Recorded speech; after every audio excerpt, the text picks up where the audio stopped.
Hello and welcome to Take Me Through Your Day. On this episode, we have a physical therapist assistant. It's kind of a long episode. I think it's pushing 2 hours. We might split it into two. I don't know. There's a lot of good information on this if this is the kind of field you want to get into. Even if you don't, there's a lot of really good stories and a lot of interesting cautionary tales. I'm not really going to say anything else about it. I think it's a very helpful episode. So, that being said, if you or anyone you know would like to be on this show, you can reach us at TakeMeTYD on all social media and at TakeMeTYD@gmail.com. Enjoy the show. I'm a physical therapist assistant. Okay. So yeah, it's cool. I started out way back in the day. Had a college English class, and my teacher made me do like a report, and he actually did it because of me. But he made this college preparation project. Yeah. I picked Empire Beauty School. What were you going for then? What was the idea? I needed to get the fucking project done. You know what I mean? Fair enough. Yeah. But so I picked it and bullshitted it, and he's just like, you seriously sat here for hours researching prices and this and that just to get this done and not do what I wanted you to do. I'm like, yeah, fuck that, dude. Yeah, man. So then it came the time that, you get to the end of high school, you have all your friends like, I'm going to be an engineer, I'm applying to these 7 schools, or I'm going to be a doctor, I want this, I want that. I'm just like, I don't fucking know. You know what I mean? Yeah. But I know me and on the same page. Like, I was like, I'm just gonna go to CCAC and see what they got. I think that's a lot of people's thing, and that's a big part of what Right. this is. It's just like, I have no idea what I want to do. Right. It's a pretty smart thing. Like, Even like bare minimum 2 years. Bare minimum, go there and get some shit done. Okay, so you go to community college. Do you have like a general idea what you're going for? Are you taking general classes? No, I mean, I go there with like to talk to an advisor. Like, I don't know what I want. Oh, okay. So you didn't sign up or No, anything. You're no. just like, I'm going to show up. Yeah, I basically showed up, and I don't even remember. It was right before it was very close to the semester starting because we were going on like a beach vacation with my family. Yeah. But yeah, so I went and talked to an advisor, and they're like, well, what do you like? I'm like, I don't fucking know. I was like, I mean, my hobbies, I like lifting, I like this, I like health, I like video games. I don't know. Like, what do you want me to say? And they're like, I don't know. Well, we have a good allied health program here. We have other stuff, or you could just take some general classes and just get some Englishes done. Yeah. Like, I don't know. I mean, like, I thought about like a personal trainer, I was like, maybe that'd be fun. It'd be kind of cool to do. It would be an interesting kind of job. Is that something they offer there? No. Okay. It's more of a certificate. Yes. Right. Oh, yeah, I know that, but I didn't know if they offered that certificate there. Right. But then the advisor said, like, if you really actually like that, then you should check out this degree. I'm like, all right, so what do you guys like? Well, like I said, we have a good allied health program, and, there's a physical therapist assistant degree that the PT, if you want to go to school for that, is a doctorate. Mm-hmm. They just changed it to a doctorate degree within like the past 10 years. I'm like, yeah, fuck that. I'm not going to commit to something like that and not know what I want. Like, well, do this. Do like, it's a great job. They make decent money. They make good money. You'll like it, I think. And they're like, just do it. And they're like, also, you should apply for the scholarship because CCAC had like a high school to career scholarship, like to get you into a 2-year associate's program, get you out, get you working for free. That's awesome. So wrote an essay, did some shit, got this scholarship, and then so just started out like that.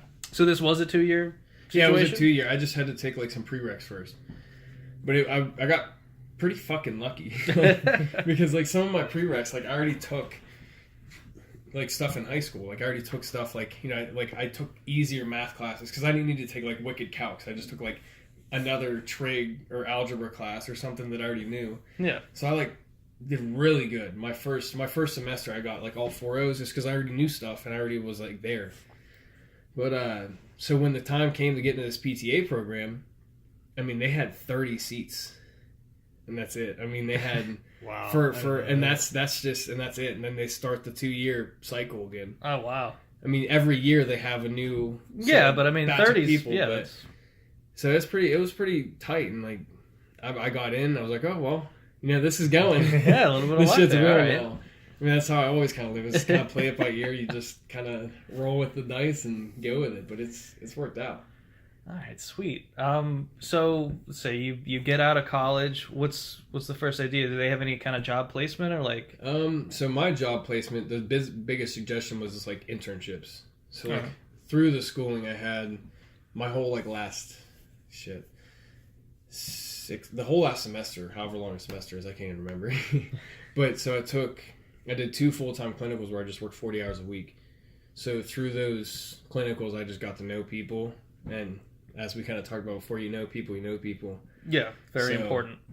You know, I contacted my one internship site, and the biggest thing was, I mean, our instructors even said, like, if you're not going to make a good impression for us as a school, make a good impression for yourself. Like, it's your job. Yeah. This could be a job. So I went back to my first clinical site, like talked to some of my friends, and they were like, yeah, we'll keep an eye out. And then like a few weeks later, my friend texted me like, hey, we have an opening, like get here now.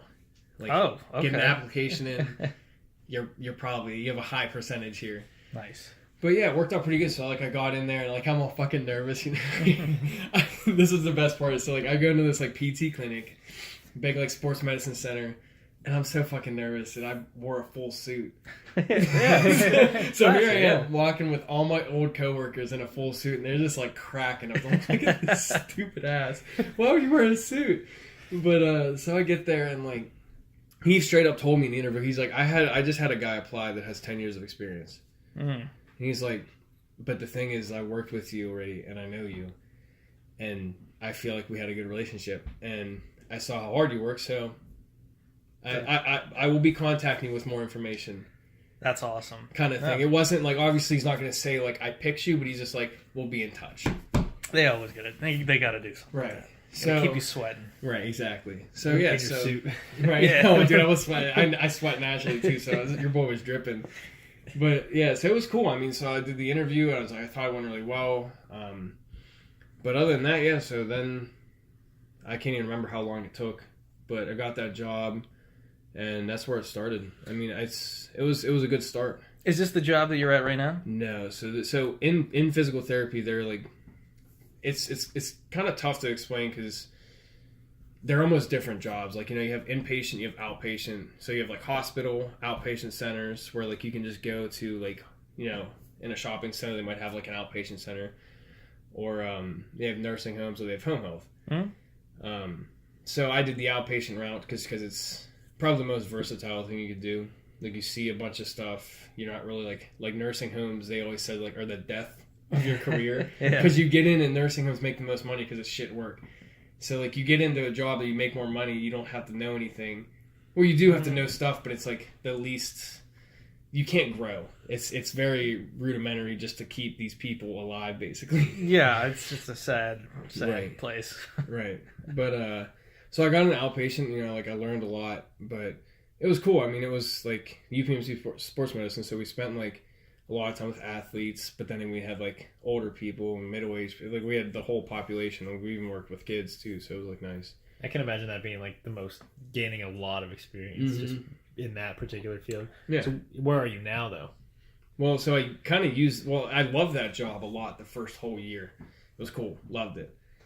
Wouldn't have traded it. But then, like, after the year kicked in, like, the whole bullshit of, like, UPMC settled in, and, like, just the system, you know, it's a big company. It gets old quick, and plus, like, it was just that number crunch. They're just like, we need you to see this many people. Or even then, it's just like, you saw so many people per day that you're just burnt out. And then my hours were like, I had 2 short days, but then other days I worked like 11:30 to 8.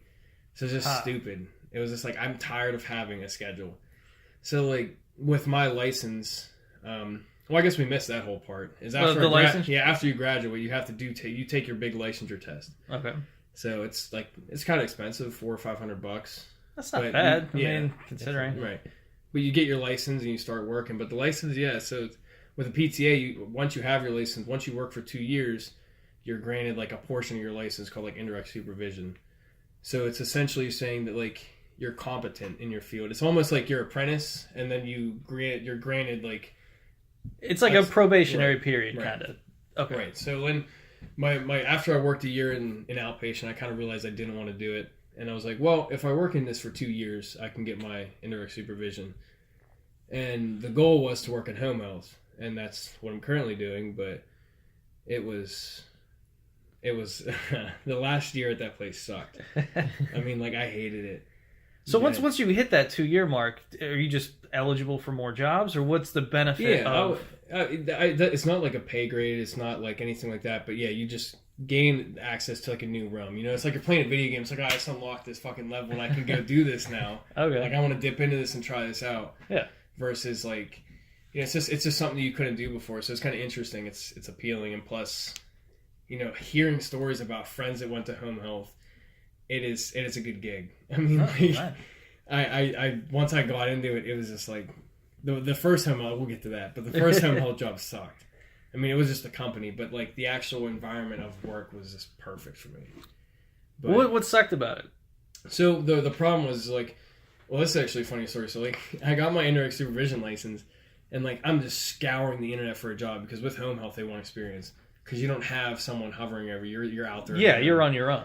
But like, you know, you're in constant communication with like, for me, like my supervising physical therapist, and then like we have nurses on the team and everything else. So you're in constant contact with everybody. But it's just like you don't have someone there to just say, hey, this is going wrong, or hey, their blood pressure is skyrocketing. Hey, this is wrong. Hey, I need help now. Like, you know, like you're on your own. You either have to make a split second decision or like, now granted, I've never had like crazy stuff happen, but it could. What's the communication like? Is it just cell phones? Yeah, cell phones. I mean, the biggest thing is you can't use any medical information. Like, you can't give full names. You can't use, like, any information. You can give first names, but you have to be real careful. Like, texting especially, you can't give someone's, like, detailed... Yeah, I mean, that makes sense. Yeah. But other than that, yeah, so, I mean, talk all the time. It's cool. But overall, so, like, the first job, it was shitty because, like, I applied, and I couldn't find a job, and this job called me back. And I realized after they called me back that I applied for a PT position, not a PTA position. But then they're like, you know what? Like, we can take you on as a contractor, and like you can just start in the field and get your feet wet and try to see some people. So they lied to me with my pay, because in home health you get per visit pay. Okay. That is how they treat your pay. You get paid. So everything is per person. You no hourly whatsoever, no salary, no base. All right. So that's the problem, was like this this company said, yeah, we'll pay you this hourly. And then it turned into, after I signed up and I'm ready, like quitting my job, it's like, oh no, that's your per visit rate. I'm like, no, this is not the same thing. You fucked me. Yeah. But it was already like, I'm already quitting. I'm already so dedicated. And even then it was still better money than my old job. But, so yeah, I get to working with them, and they were just like, oh, they were awful. And the worst part was once I finally signed up with them, like, usually you don't do salary because it's not worth it. But I signed salary just because it was terrible. Like, I didn't have reimbursed mileage. I didn't have shit. I was driving, I mean, all around Pittsburgh. Like, they didn't give you anything for travel. No, literally, I got paid per visit. That's it. Wow. And it was contracts. You had to pay your own taxes. Yeah, so I had to pay my own taxes, everything. I didn't have anything. I just got insurance either, right? Nothing. Literally nothing. Just a per visit rate. And I was like, why did I do this to myself? But, you know, shit kind of works out in the end, which I'll get to. Yeah. But so I'm working at this company, and it's just getting shitty. And then they finally were like, hey, we understand that you're getting kind of like fucked here. We want to give you a salary position. I'm just like, all right. I mean, and I was nervous because I hate salaried positions. But I was like, you know what? I need the mileage pay. I need the benefits. I need stuff. Yeah. So they're like, I signed up with them, but then they started to pull shit like, hey, we're going to make you see more people per week and not pay you more and this and that. And I tried to really sneak some shit in on me. And after my first job, I don't take shit like that. I told them, I was like, you're going to pay me more. Like, no, we're not. I'm like, just know this isn't going to go without a fight. And just know that even if I don't fight you right now, it is in my head at all times. Oh, yeah. Like, I know that you guys are screwing me. And they're just like, all right, well, whatever. I'm just like... And this place is just like a revolving door of people. I mean, like... if you treat your employees like that, that's what you're going to get. Yeah, it was awesome. This is like the Walmart of PTA. It was but this is at least good for your resume, though, right? Right, so it was what I needed, and that was what I told myself. I need experience in home health to get a good home health job. Yeah. So either way, I'm working in this field and meet people. You know, that's network. Yeah. You know, like the PT I worked with, you know, all my patients are talking to her about like how much they love me and how much like they want to take me home. I have all these 9-year-old women that are like, I walk in and like, oh, you looking cute today. And I'm like, oh, Dolores, stop it. You know what I mean? Like, Dolores. Beautiful. Some of these women were just like drooling. And, but I mean, that helps in this field. You want as much appeal as possible. Right. So it worked. So, and like, I got a bunch of good feedback, and like the people I worked with loved me. And like, of course, management didn't recognize it, which was the worst part because they were a small company. Like, I came from where they just don't recognize shit. And I was like, small company, this is gonna be great. And like, the worst part is they recognize it and they know it's happening, but they just don't do anything. Cause it's like we know, we don't care. Right. Unless you're doing something wrong. Right, unless it's something wrong. But so I meet people, and out of nowhere, people just start dipping from the company, and I'm like, this place is going downhill. I mean, like, I hated it. I couldn't stand it. Just like they just kept slapping more regulations on, like, especially with home health, like census fluctuates. Like, we'll see more one week, less another. But like this company tried saying, oh no, I'm sorry. Even if the census drops, you still have to see as many people. I'm like, well, what do you want me to do if you don't give me the patients? So like, we're just not going to pay you. What? Your salary. We're going to pay you a per visit rate if you don't meet this quota. I'm like, this is fucked. Because if you want me to see more people, you're not going to pay me more. But God forbid I see less, you're going to pay me less than what I'm supposed to make. That sounds super illegal somehow. Well, it was fucked. It was like a bunch of Russians running the company. Like, I'm not even trying to like say, I'm not trying to say anything, but they were literally, like, it was a caregiver company that started the home health division. And like, this mom barely spoke English and put her daughter in charge of the company. And like, these fucking people there were just nuts. I mean, like, they were nice, but they were the kind of people that, God forbid, you got on their bad side, you knew it. Yeah. And you signed contracts, too, with these guys, right? Right. So I signed agreements, non-compete agreements with them, too. That was the worst part, is once I salaried up, I signed with them. Yeah. We're gonna get into some shit with that. We'll just go straight forward. But like, so that's basically it. So like, I meet a bunch of people. I really love this field of work. And do you want to talk about like the actual structure of the job? Or you want to we're gonna go through your day at your current job, but I just want to get a little bit of this background. We'll get the whole background, guys. So either way, so I meet people. I'll start to shorten it up because the rest of that's bullshit. But so I meet people. But before we go into that too, I want to touch back a little bit. Now, when you say they're adding all these regulations and stuff like that, is that something that's going on like legislatively, or is this self-imposed stuff for the company? Self-imposed company shit. Right. Yeah, I just want to cover that. No, the business as a general is completely fine. I just had the worst of the worst company. Got it. But so I meet people. Through these people that I meet, they tell me like, hey, I'm getting a new job. Don't tell anybody because we're not allowed. Mm-hmm. But I'm telling you, this new job is legit. You should seriously go apply. And I was like kind of skeptical at first because like, you know, it's hard not really knowing someone too. Like, I didn't really work with these people too much. Like, I would see them, but I didn't really know them character-wise. Yeah. So, either way, I went and applied for this new job, and I fucking, like, hit the home run. I mean, like... Well, how does that work with the non-compete thing that you signed? Yeah, so this is what happened there. So, most people that dipped out said they were just either taking a leave for their family or they were leaving for a different job. But I can't lie, man. So, well, this this is the worst part is I really was committed to this company. I found out that I got the job. And that's when I figured I had to do something. And so we have this meeting with this current boss. And we're talking in this meeting, and this boss says, hey, I want you to stay after the meeting. I need to talk to you. So I was like, oh, fuck. And this is the boss of the shitty company. The shitty company. Okay. So I get into this meeting, and I said to her, too, I'm like, okay, that's great, because I have to talk to you as well. Like, we can both cover stuff. Yeah. So I talked to my boss about giving me a raise, and she's talking about how, like, you know, however much she appreciates me, but it's all BS and whatever else. And, like, I was just so done with them.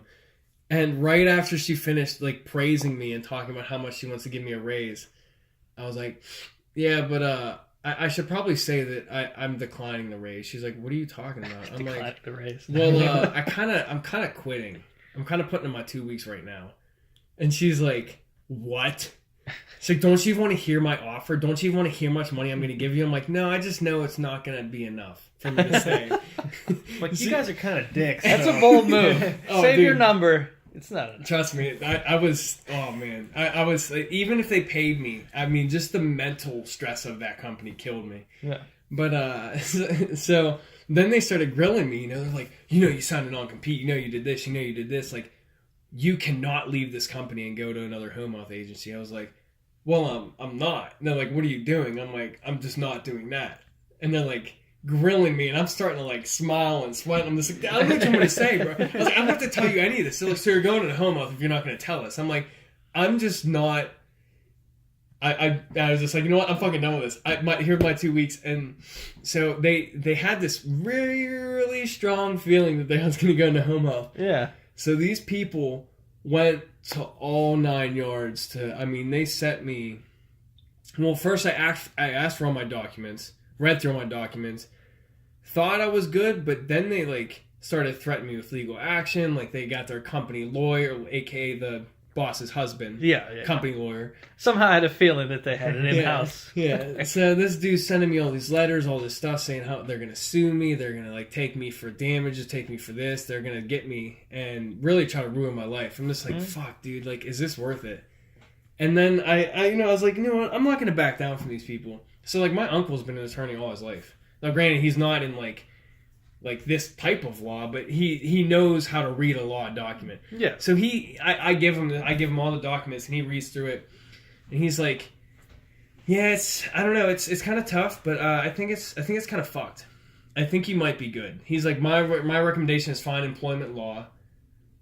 Go to some employment law firm or find free advice or see what your new company has. So I wasn't going to tell my new company about this because this is like, you don't want to bring a bunch of baggage to a new company. Yeah, exactly. But I went to him, I was like, hey, because this boss is so straightforward. She's so cool. She is like talking to you guys. I can swear around her. I can say anything around her. She's so cool. And I just straight up told her, I'm like, hey, this is what's happening. And she's just like, no, they aren't. She's like, dude, we'll get them. She takes all my documents. She takes everything. She gives it to her employment lawyer that's much more specialized than this. Yeah. And he gives me like 4 bullet points of shit they fucked up. And he's like, you know, in this block right here. Yeah. Read this sentence, read this sentence, read this sentence. This doesn't apply because they messed up the wording here, and if they try to enforce this, they're gonna lose.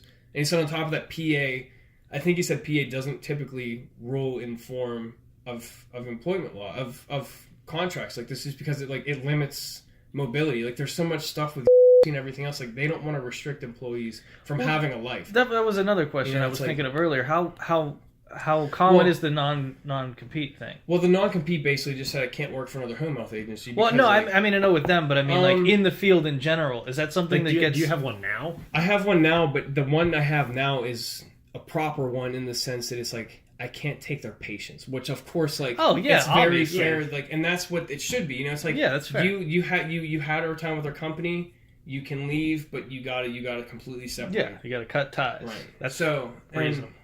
And that's what I got now, and that's completely reasonable. Like, but before they were saying that, like, basically what they taught me, and everything I did with them was their like property. Everything that I did at the company was their property. So like, they basically were saying they owned me and my knowledge. I'm like, no, you guys honestly didn't teach me anything. There was one person here that taught me everything I know, and you guys did not do anything for me. You know what I mean? Like, it's not fair for you to keep me in this shithole just because you lose your employees because you don't take care of them. You can't just slap me in the wrist with a contract because you don't like how we did, like, how this turned out. Mm-hmm. But either way, so the employment lawyer helped me out a ton. Everything was all set, and it got to the point that, I mean, they threatened, like, if I didn't definitively give them paperwork and do stuff, that they were going to take me to court. Like, they sent me stuff saying I was sued, I was done, it was it. So did they follow up in any way? Did they try to take you to court? Employment lawyer said, dude, if they try, he's like, but you know what you're going to do? Just don't say anything. Just cut all ties with them. Cut all ties, never heard a word back. That's what I thought. I knew that type of just behavior. Had such a big bark, and they tried to, and they knew I was new, and they knew I was scared, and they tried to take advantage of it. But I was just like, you know what? I'm not dealing with it. And that's a big lesson in work life in general. Is you think how much power some of these people have, and they really don't. They're just scared. Well, there's a lot of people, and I think it's a personality type too, that they think that they can take advantage of you because they just start throwing this Right. like scary verbiage around. And they don't really have anything to back it up. But if you don't have any experience in that field, it's like, oh, I don't want to go to court. Right. Not knowing that, like, oh, they could never actually take me to court. Right. I mean, there was some stuff in there that it was very slim definitions that this employment lawyer said I could get away with. Was that one of the things they try to poach a lot of young people to? I would say typically, I think I just got the one bad spot. You know what I mean? Because there's so many, that was just there's my so many first thought. recognized home health agencies, but to get into them, they want experience. And I got the one place that took 0 experience. So, like, you know, that red flag. They tried paying me like dirt. They treated me like dirt. But hey, I got the experience, got out, and now I got the job I like. So, like, one funny reoccurring theme that we talk about this all the time is the fact that everybody's winging it. oh, dude, that's Like everyone everything. from the top, the bottom to the top. Oh yeah, They're just winging it. They're just people, and they're just winging it. oh yeah. Yeah. I mean, it's funny how much you talk to some people, whether they're no matter what field they're in. There is most of life you have to just go with it, and because you can't plan. There's no way you can plan. Well, it's any of weird this shit. when like you're a little kid and you have this idea of adults, Right, like, and then I you was gonna become an adult and you're like, "Where's the adults? Nobody's." Nobody's actually. Who knows If what they're you doing? think your parents, like, God damn, they probably winged it my whole childhood. You know what I mean? Like, they probably grew up winging it. Like, you know, they probably never had a clue. Yeah. But they seem like they did. That's the key. The confidence. the confidence is key. I had a cousin tell me once. This is a great piece of advice. He was cooking something, and it was really impressive. I forget what it was, but I was like, "Hey man, where'd you learn how to cook like that?" And he's like, "I didn't." But the trick is to act very confident, and as long as you don't screw it up totally, everyone will be like, "He knew what he was doing the whole time. Right. He's great. Probably supposed to be like that." Yeah, But, solid. Yeah, But- that's confidence. It definitely is a big part Confidence is big, of life, if not just your work life, your whole entire. Yeah, it's almost like the fake it till you make it thing. Right. It's kind of that's all it takes. Right. If you have that Knowing people and learning how to work your way around. networking The is system. huge too. Mhm. Like that's such a big part of life in general Right. for anything. For sure. Even if it's just a goddamn parking ticket. I'll get into that later. I just back to you. I just got out of 2 tickets in the same week. Got out of completely? Yeah, talk about charming. One was on my motorcycle, speeding, at least doubling the speed limit. And the other was I ran a red light as the cop went through the green light on his end. Wow. And he reversed into the intersection and came after me. And I was just like, you know, I just charmed him and it worked. My Wow. girlfriend was like, God. She's like, I'm cute and I can't even get out of tickets like that. I'm like, I was just talking to the dude. Hey But- man, if it works, it works. Right. Go But- for it. That's it. Fake it till you make it, though. It's a good life lesson. Very, very important. Do you want to start getting into your day? Well, Yeah, I mean, we can we'll pick up where you got into this new job. Yeah. So, so you dealt with a lawyer. You don't have to deal with any of that Right. anymore. All of it just started smoothing out from there. And I guess that's where you can get into, like, where a typical company, how a typical home health company runs. Because now I'm with, like, a very professional company. And the best part is they're a small company, but they have their shit together so much.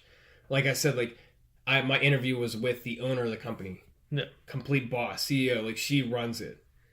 I talk to her on a daily basis if I want to. I can take any problem I want to. Like, it's that small company feel, that family feel, but they pay you more than I've ever seen. That sounds And like a dream her job. one of her selling points was like, I'm not gonna, because I brought, like, the non-compete was a big part of the interview, and she's like, I'm not gonna slap you with that because I'm just gonna pay you well enough and treat you well enough that I'm gonna keep you here. Yeah, I was like, well, that awesome, sounds yeah. great to me. You know what I mean? that confidence coming back. That's all. She just, We're going to get into how well they treated you, too. Oh, they're When you first started there? they're I love them. well, you want to give me a few little stories about starting there, and then Yeah. we'll climb into the day because I feel like we're going to get into it, but we might gloss over it if we're just going Right. through the beats of the day. Right. So I mean, just in general, I mean, like you come into a job and you're so nervous. You're so like, this is a new environment. Yeah.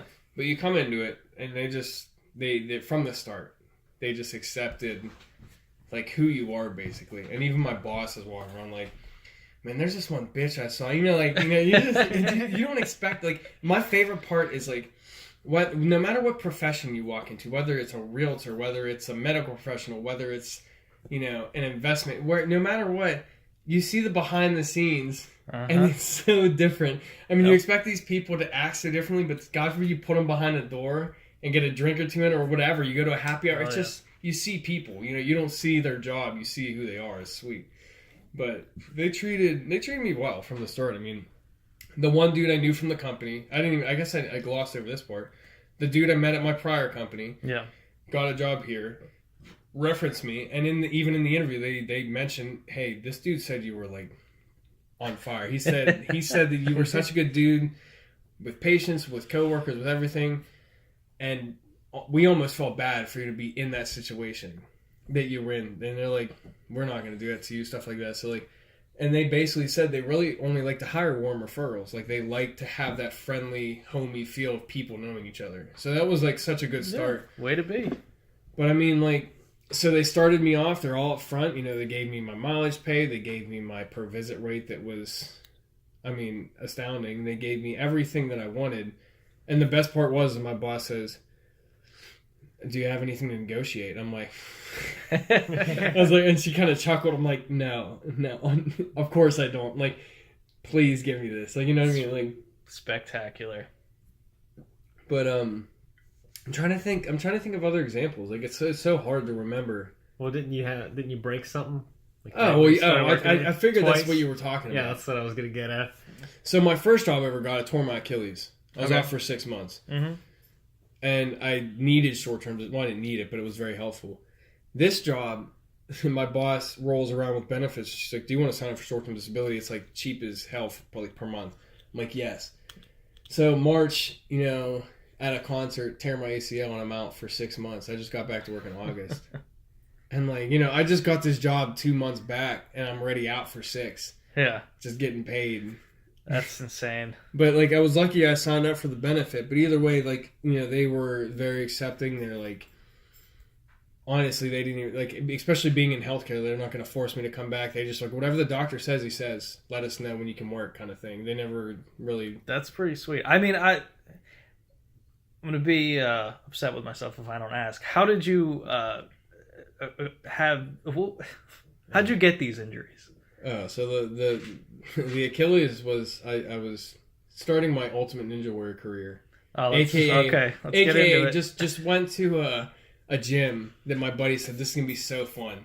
And I said, yeah, it's going to be great. And all my coworkers like, dude, please don't get hurt this night. Like, because it was on the weekend. It was on a Friday. I'm all fucking pumped up. I'm talking about it. Go to this gym. We're there for 6 hours. We ran this warped wall like four or five times. We're swinging around all these bars, doing the salmon ladders and shit. Having a blast. Mm-hmm. I'm like, boys, we got to run this warped wall one more time. Like, no, I think we're good. We shouldn't. And I was just like, see you at the top. And, fly towards this wall. And I go to jump and my Achilles just pops. And it's the worst feeling, It's like you get this instant hit in the stomach, like this like deep nausea that you want to just like...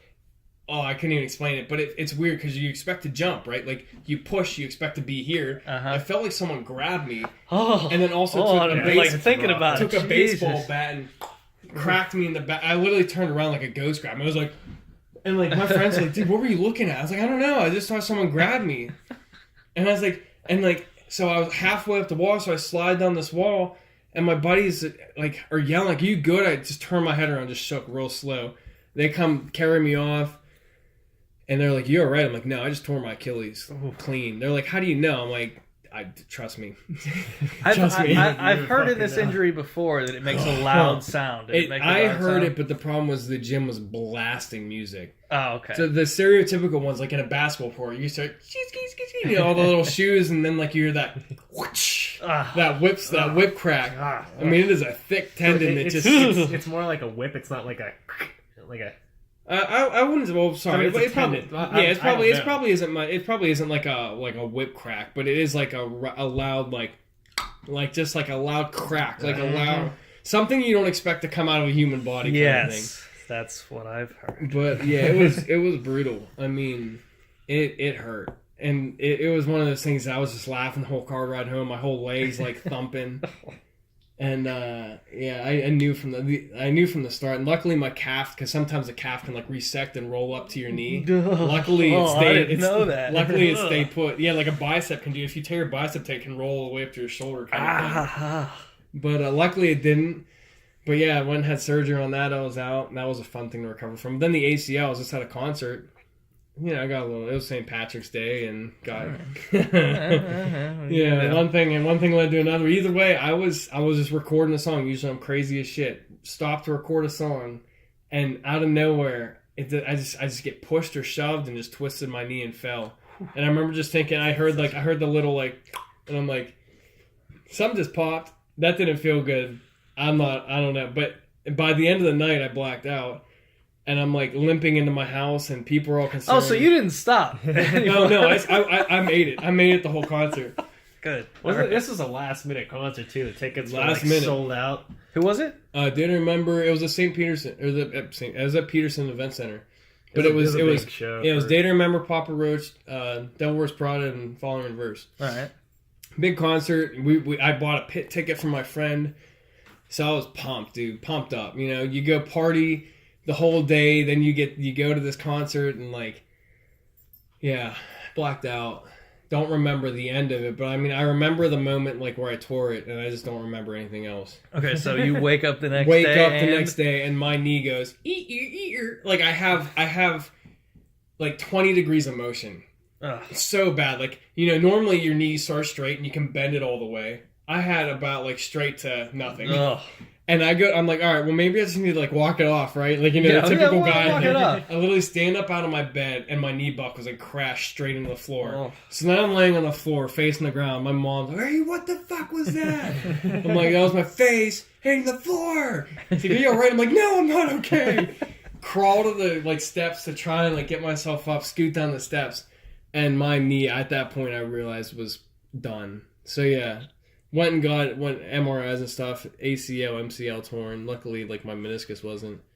But so then rehab that, and that I just got back to work in August. So like, no, I love it. I'm glad I asked. Yeah, so it's they were super cool about that. So that's one thing I like about working healthcare, because usually they're more understanding, right? Than, yeah, like we have worked with stuff like this before, so we kind of understand that you just got fucked.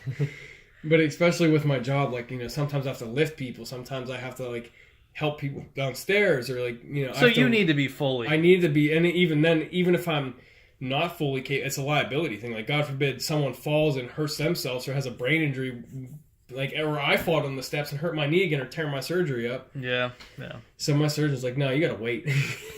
Hey, at least I had short-term quotation marks. We want to get into those logistics. Yeah, we don't need all that. But either way, yeah. So it's been a ride. Yeah. The past few years. Did we leave off somewhere, or did we? No, we were just getting ready to like get through a typical day. Yeah. So I mean, because we were talking about just how the company treated me. Yeah. I mean, it's a good. I mean, because you just started. Yeah. Yeah. I mean, because as you said, like you were asking about, like, is this like industry standard? Like, it's definitely not. Like that company screwed me. But they were just a shady bunch, right? No. So this company, like, I guess we can get into the day to day, like. Well, hold on. Let's start from the beginning. We're gonna go through a full day of work, and I want to get the whole experience for you. What time do you wake up? And this is just pick a standard day, like one of your most typical days, and we'll just go through that one. Well, I guess we have to get started with like the beginning of the week. So like usually like I schedule. So it's a blessing and a curse making your own schedule. But like I'll call these old people.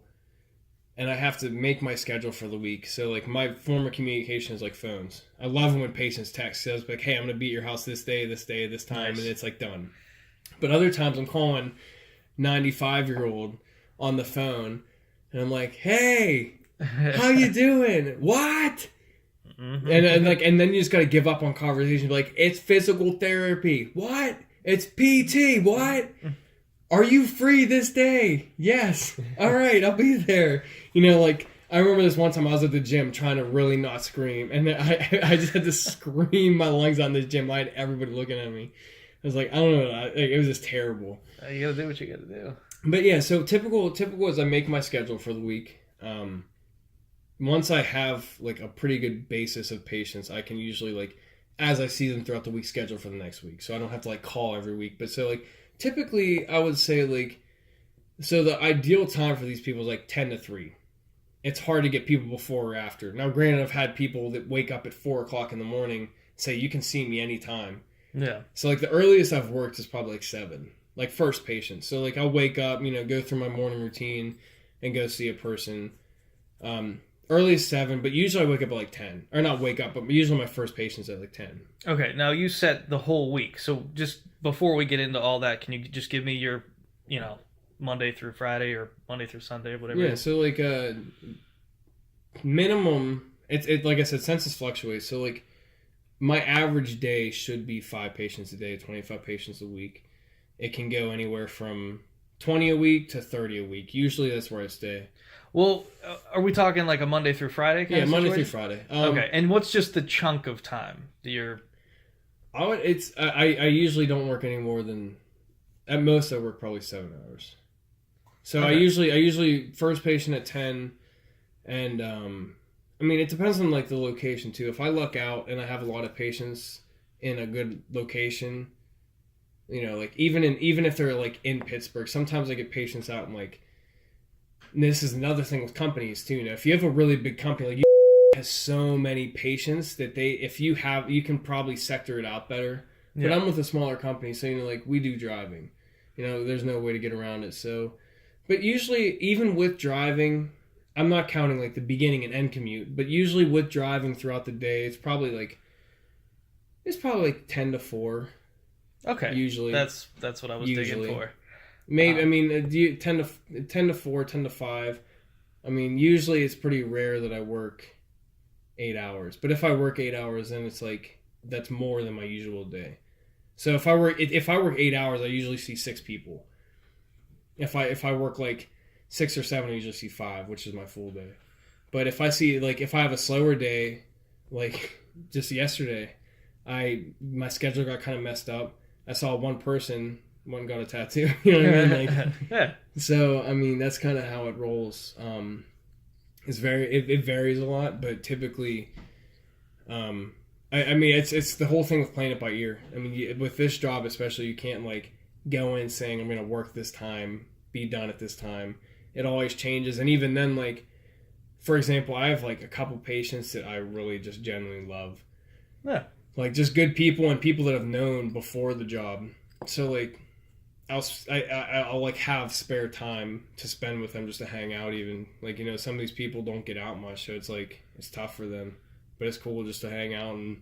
Well, I that's part of the whole personality thing, right? Like, they really want to have someone who can have a rapport with these people. But all right, that covers all of that. Let's get into the day. What time do you wake up? So usually, I would say average out, I wake up at like 8:39. Okay, do you set an alarm clock? Yeah. Yeah, because if I don't set an alarm clock... how many alarm clocks? Usually 3. I only have 3. 3? Yeah, 1 every 5 minutes, and then I'm usually up. But I can wake up if I really need to, but that's the best part about this job is I remember I scheduled this dude at 7 o'clock one time, and my girl actually stayed the night, and I woke up way too late to make it there.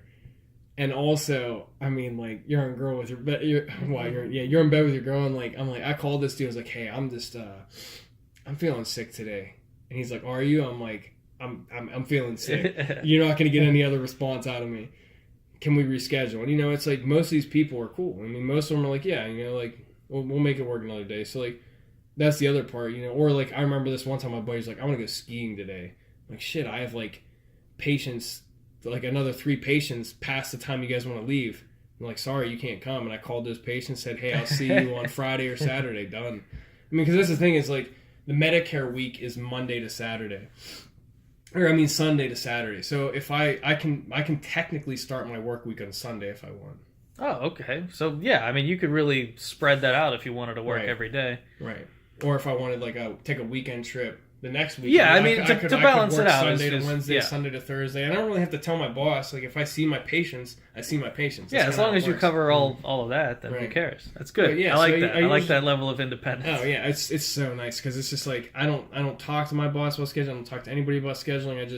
the only person I talk to is the PT I work with, and because our patients, they have to be supervised by the PT every 2 weeks. So usually every week we have a schedule that the PT sees some of my patients, and I see like. You have to be there at the same time? No. So like, you can be there in the same. So usually there's occupational therapy going to, speech therapy, nurses.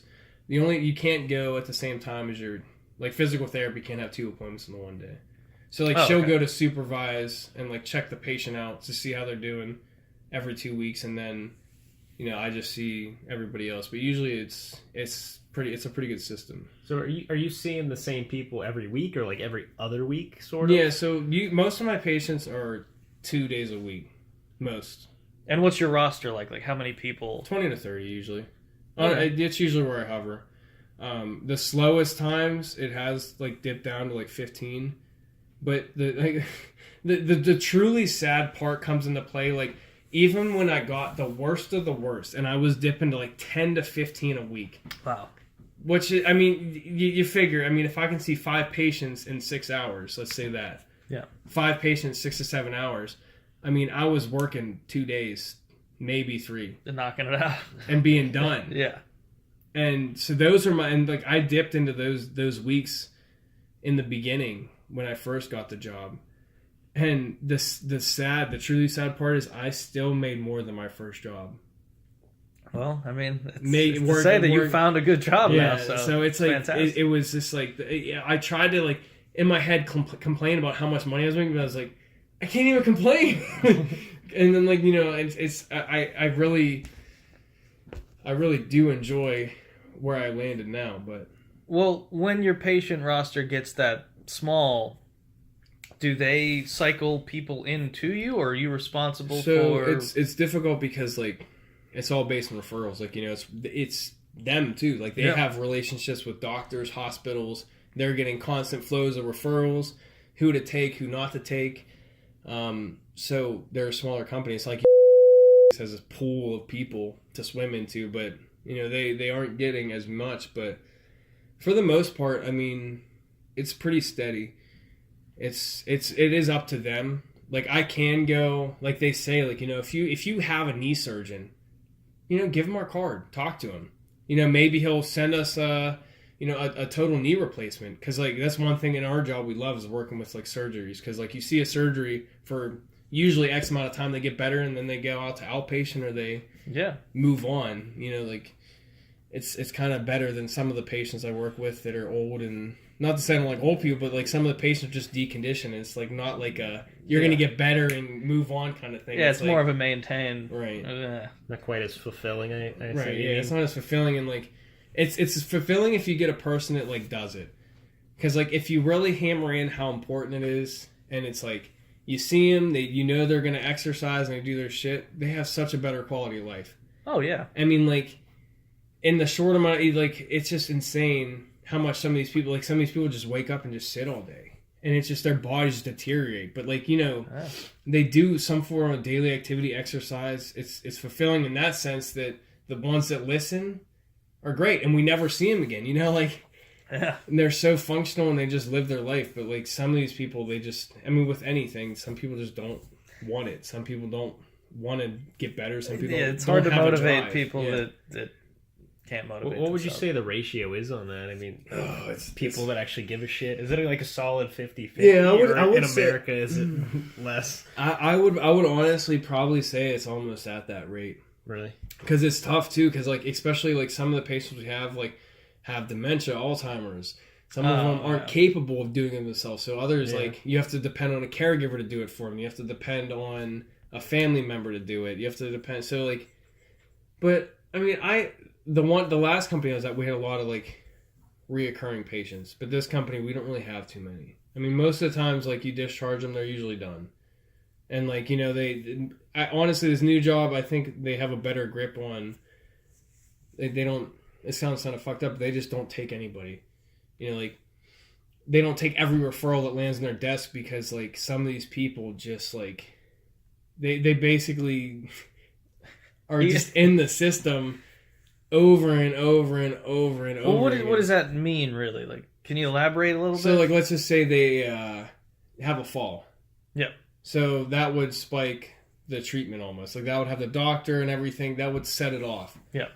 Or if they have like they go to the hospital, or if there's like some form of decline in health or something, like like I'm not too keen on like the referral side. I'm not too keen on how that works, but I do know.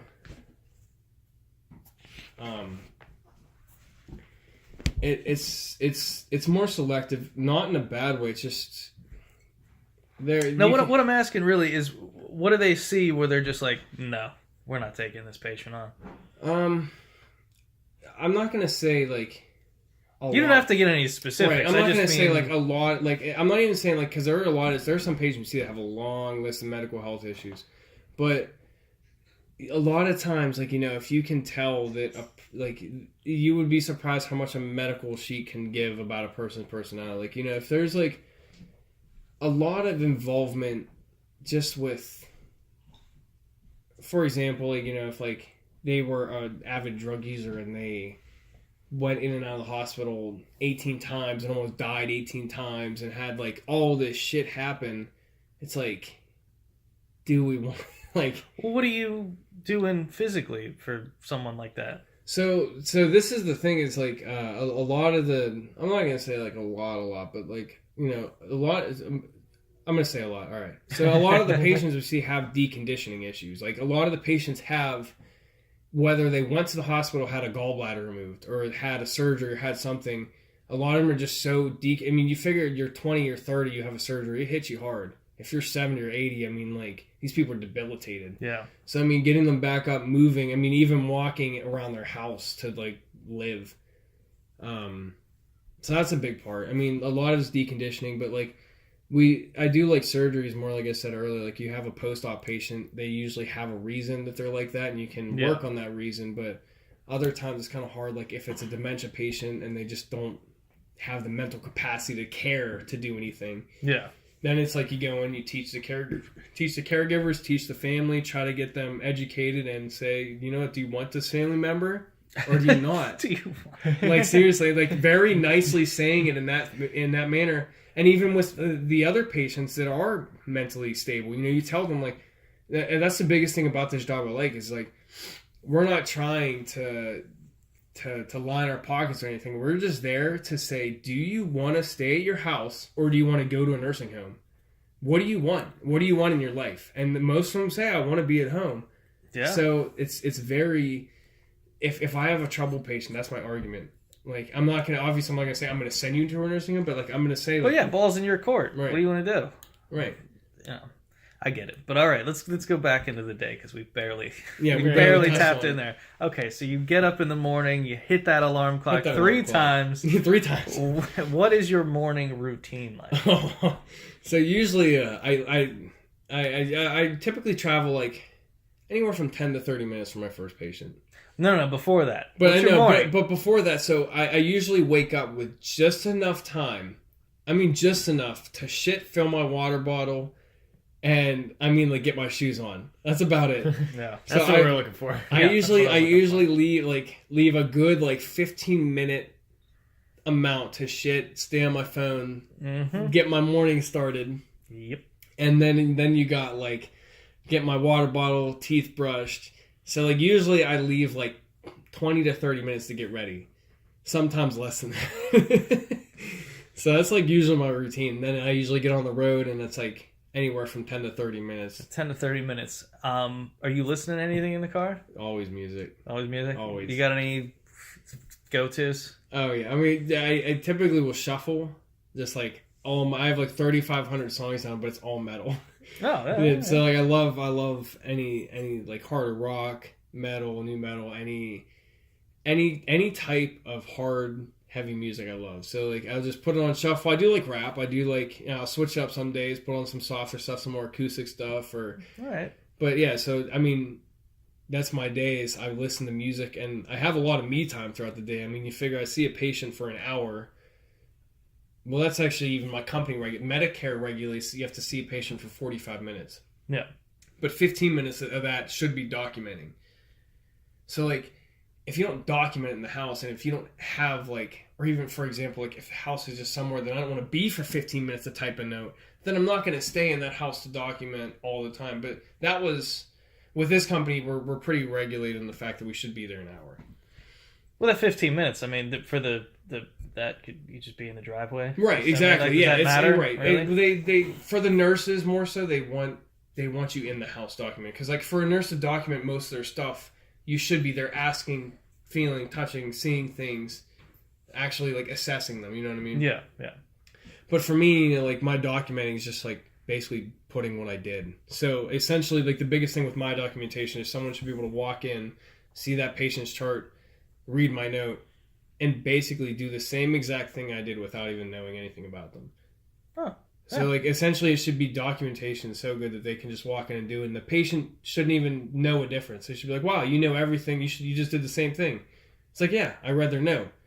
You know what I mean? Like that's what your documentation should be like. It should be that clear cut that someone can come in and recreate it if they needed to. Exactly. Okay, now so that's how I started my day. I started my day with shit. You started your day. You get in there. You know, you see your first patient, and we might as well make this the whole chunk because it's essentially what you're doing is just visiting new patients.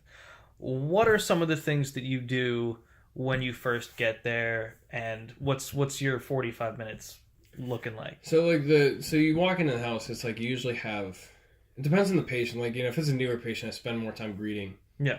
But if it's an older patient, I mean, I walk in, get my laptop out, have them sign it, and then I'm already like slapping stuff on them to take their blood pressure, their heart rate, you know, their pulse ox levels, their O2 saturation, taking just their essential vitals that is stuff that I need to take before I can exercise them. Because if I exercise someone with, like, which I've had, I walked into this one house that dude had a blood pressure like 210 over 120.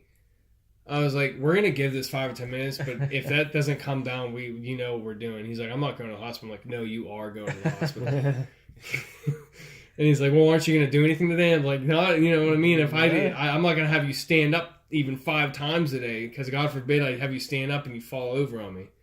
But what's a situation like that? How's it handled? Do you take them to the hospital? You call an ambulance? So it's usually the case is unless there's a very capable family member there. Okay. Usually it's you call 911, you wait with the patient to make sure they're stable, and that's what I assumed. I just want to make sure. But yeah, so that's how it usually starts. Like start off like greeting. You know, the nice thing about this company is they give us all tablets. So we have tablets with cellular data. I walk in, they sign up. I already open up my note. I'm starting to like, you know, type in how they're feeling, how they're doing, any new pain, anything, how they're doing. Yep. How their day went, how they slept last night, how they ate the day, you know, any little shit like that. But then so I just get a little report from them, and then usually I'm getting their vitals after that, so getting their blood pressure, getting everything else. And yeah, usually just starting as some like general exercise with that. Like I usually like to do just some like really low level stuff, like, you know, like sitting down, kicking their knees out. And some of these people are pretty debilitated. I mean, like doing a seated kick is like 30 times in a row is difficult. You know, like some of these people are that debilitated that, I mean, I've had some people that can't stand up. I have seen people that can't roll themselves in bed. Wow. I've had people that are severely debilitated. But yeah, so usually I start with lower forms of exercise, move into some sort of like functional transferring. So whether they're like functional enough to sit up and stand, then I usually do like sit to standing and do stuff like that. It depends on how high level they are. I mean, it's really... Well, what's the spread in general for who you're seeing? I would say for most part, most of the people I see are capable to move around their house, but not safely. Okay. So they can get up, they can do stuff, but like most of them could very easily fall at any moment. So that's the majority of your patients, as opposed to the like surgery. Yeah, I would say probably if we're gonna do percentage, I probably have like a good 50 or 60 that can get up, do their own stuff. Just severely deconditioned, whether it's from medical, surgery, or whatever else. I would say like I have like 10 to 20% like replacements, like joint replacements, and like, not to say fun surgeries to work with, it's because they get better. Like, you know what I mean? Yeah, it's like you get stronger, you get better, you're going. And then I have another like 10 to 20 that's just like so debilitated, it's bad.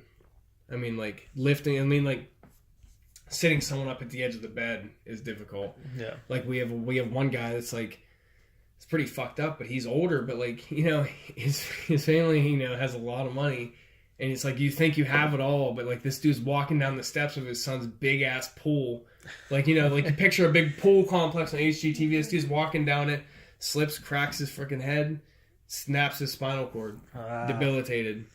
I mean, in this guy, we're like, I'm not joking. We started this guy sitting him at the edge of the bed. Finally got him able to stand, and then finally we're like taking steps with him walking. Like, so it's like, I mean, that must be pretty gratifying to get in a situation like that, to see someone really like come out of it. Right, and that's the part where like when people are motivated, that's the best kind of feeling, is like when they actually care and you see them get better. Oh yeah. I mean, because even I was saying physical therapy in general, it's disgusting how many people, even an outpatient, you have these people that come in and they just like expect you to wave a wand over them. And it's like, I want to be better. It's like, well, are you going to listen to me?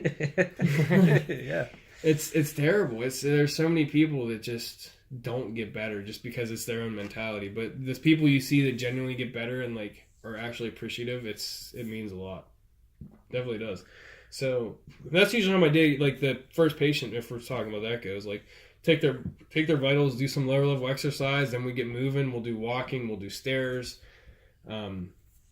And do a lot. I like to focus a lot on functional training because, like, I mean, throughout the day, you need to be able to go up your stairs. You need to be that's some of these most people important. Struggle a lot with that stuff. So, like, we'll go over that.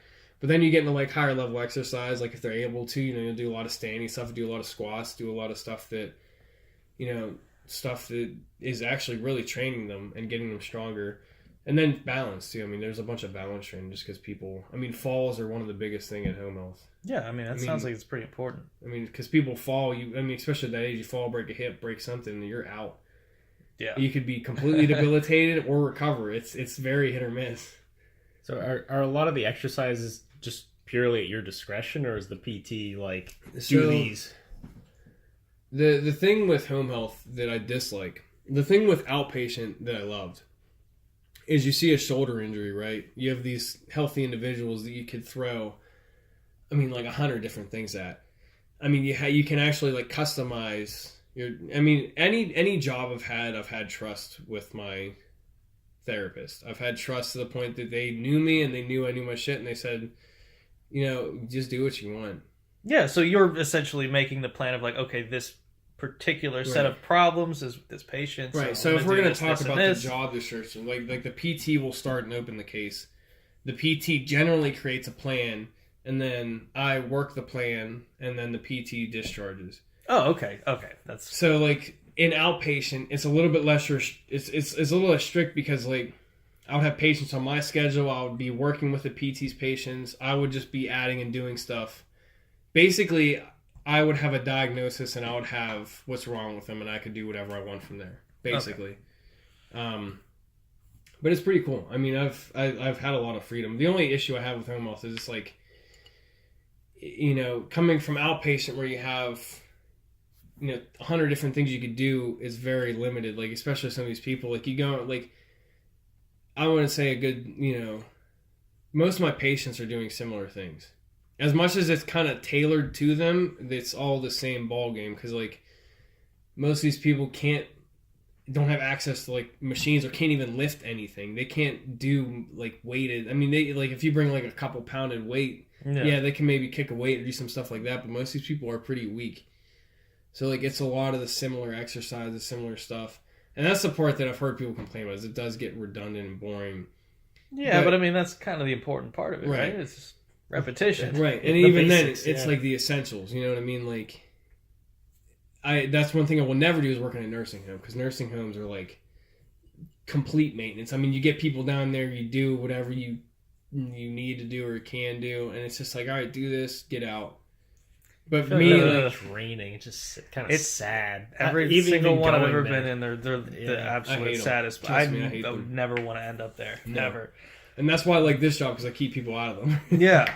So like, but as redundant as it is, it's each person's different. I mean, like you get in, it's a different personality, it's a different setting, it's a different house. It's like my whole day is always just like different. I'm never. Yeah, I love that, keeping the day interesting kind of jobs, because not a lot of people have them. I couldn't imagine. No, I couldn't sit and do something for 8 hours. Like especially with my job, you know, like I see a patient hour, get in my car, listen to music.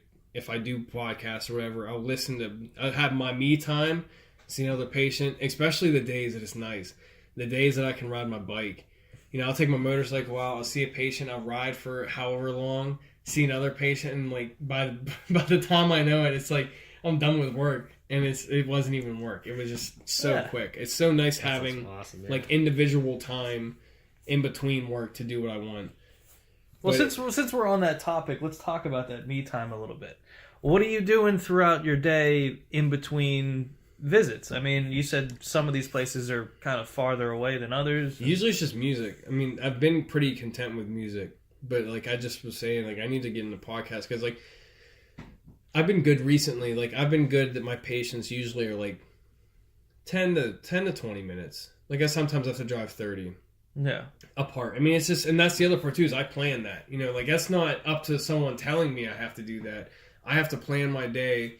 That's the hard part, is like planning your day to get the distances right, but to get the people right. Because you might have these two people that are right next to each other, or God forbid, even in the same building. Like, you know, in the same senior living center, not like a nursing home, but in the same high rise or whatever. Yeah.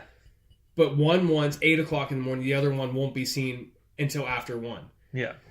So trying to coordinate all these people with their times they want. So like anytime I talk to someone and get their time, I say, what times are you available? And then I just kind of get a mental image of who's close to each other and who has what times, that I can just blend it to try to. And you just got to work all those numbers and get. Trust me, I was not a planner before this job.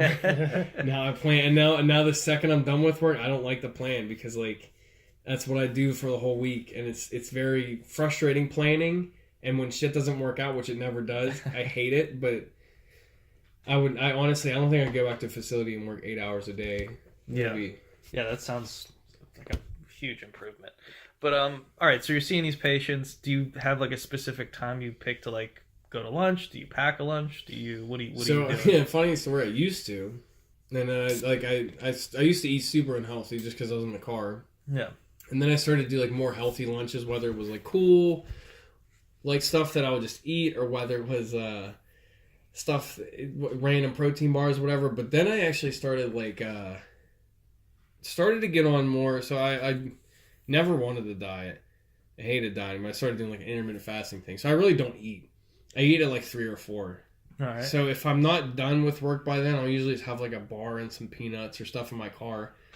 So you don't have to go anywhere. You're just like, I'm usually just cruising. I usually don't bring anything, or like I'm very low maintenance throughout my day. Like I don't really have. That was the word I was thinking. I was like, low pretty low maintenance. maintenance. I don't need much. It's nice. Because I know some people like will pack a whole bag full of shit and have like, you know, like cold chicken or cold stuff, and they're sitting there like, you know, driving, eating with a fork and trying to fucking manage their way through their day and not wreck their car. But well, I mean that covers pretty much the whole day. Do you have any like stories or any way too many. I mean, obviously we know you can't get too personal. But I have some stuff to add in before we get to the fun stuff at the end. Yeah, so I mean, to finish up like the day-to-day stuff, like it is cool. Like I mean, you start your day later. Yeah.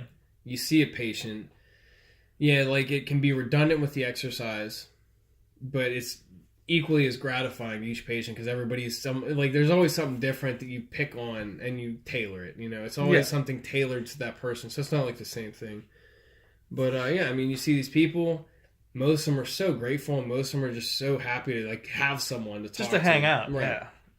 But so yeah, I mean, you talk to these people, you spend time with them, you end your session, you get your blood pressures or vitals again, and yeah, then you hop and you say, all right, you know, I'll see you again next week, or I'll see you next on Friday, and I'll see you. Know, it's very cool. I do like the flow, and then you just see patients, drive in between, listen to your podcast, listen to music, do whatever you want in your own time throughout your day, you know, or call, and you know, if you have any calls to make, just call while you're driving. Yeah. Or talk to people. But I mean, it's nice. I mean, I set up my schedule so it works out in everybody's favor. I mean, I always like stick to patients' times, but like, for example, next week I'm flying to Florida at 1 o'clock. Like my flight leaves at 1. So, you know, like I'm not taking time off. I'm just going to see 6 people Monday, Tuesday, and Wednesday, and Thursday, and then I'm just gonna see a couple people on Friday versus seeing 5 people each day. Yeah. Do you typically have like a vacation time though too? Is that an easy? Do they just get some days to cover? Or? Yeah, usually it depends. That's my one gripe with this place is we're not as big. We're not a big company, so it's a little more difficult to like. I'm sure you just be like, hey, I need coverage done. But with this company, you just have to talk to your coworkers and say, hey, like for New Year's, I'm taking a few days off. They're like, all right, well, we'll figure out who we need to cover kind of thing. Now, is that they'll figure out, or you have to figure out? It's more so you. I mean, like, you have to figure out who you can give to who. I mean, that's the pain in the ass part is time off. I am realizing that as I have this job more. No, that's not bad, because I've seen things in different ways. And the problem is it's like you have such an easy weekly time off, and you have such an easy scheduling that you can take weekend trips and do stuff, but for longer trips, it is... Yeah, it's more pain in the ass. Mm-hmm. Yeah, but doable though. Right, it's doable. But it's your responsibility, and at the end of the day, it's not that bad. Right, it's right? not. No, not at all. I wouldn't. Like I said, I wouldn't trade it for anything right now. I know a lot of people that would kill for that kind of freedom. Just to yeah, it's very free. Plan it their way. Right. So I see my patients go home, and usually the days are pretty nice. I mean, usually the days are, and even the days that like, let's just say I have someone that says like. I'm not going to be seen until this time. I have a 2 or 3 hour block. I'll go to the gym in the middle of my day. Yeah. And, I'll plan to go to the gym. Or I'll, like, I can just do whatever I want. Like, I don't have a boss hovering over me. No, I love that. So it's sweet. Fantastic. Like, I just drive and do my shit all day. And every month we have a meeting to talk about our patients. And then with my PT, I'm texting usually every day. And then, like, on the weekend, sometime we'll talk about our next week just to make sure we're all clear for 5-10 minutes. And it's like... It's pretty smooth. It's for newcomers. It's hard because it's a very different feel. But once you get used to it, I mean, you get in your grind, you get in your setup, and you're good. You figure it out. Well, yeah, day to day is sweet. I can't. I mean, even my buddy is a nurse. He's like, I wish I did what you did. He's like, my job sucks. I'm locked into stress for 12 hours straight through the night. Don't worry, we got some nurses and some doctors coming up. Yeah. It's gonna get ugly in here. Yeah. But do you have any stories though? Do you have any like just something that sticks out? I work everywhere. I mean, literally everywhere. Yeah. I mean, to nice ass shady side places, in Pittsburgh, and to real bad spots in Braddock and other kind of low rent. But like one of my favorites, because like my mom's worry.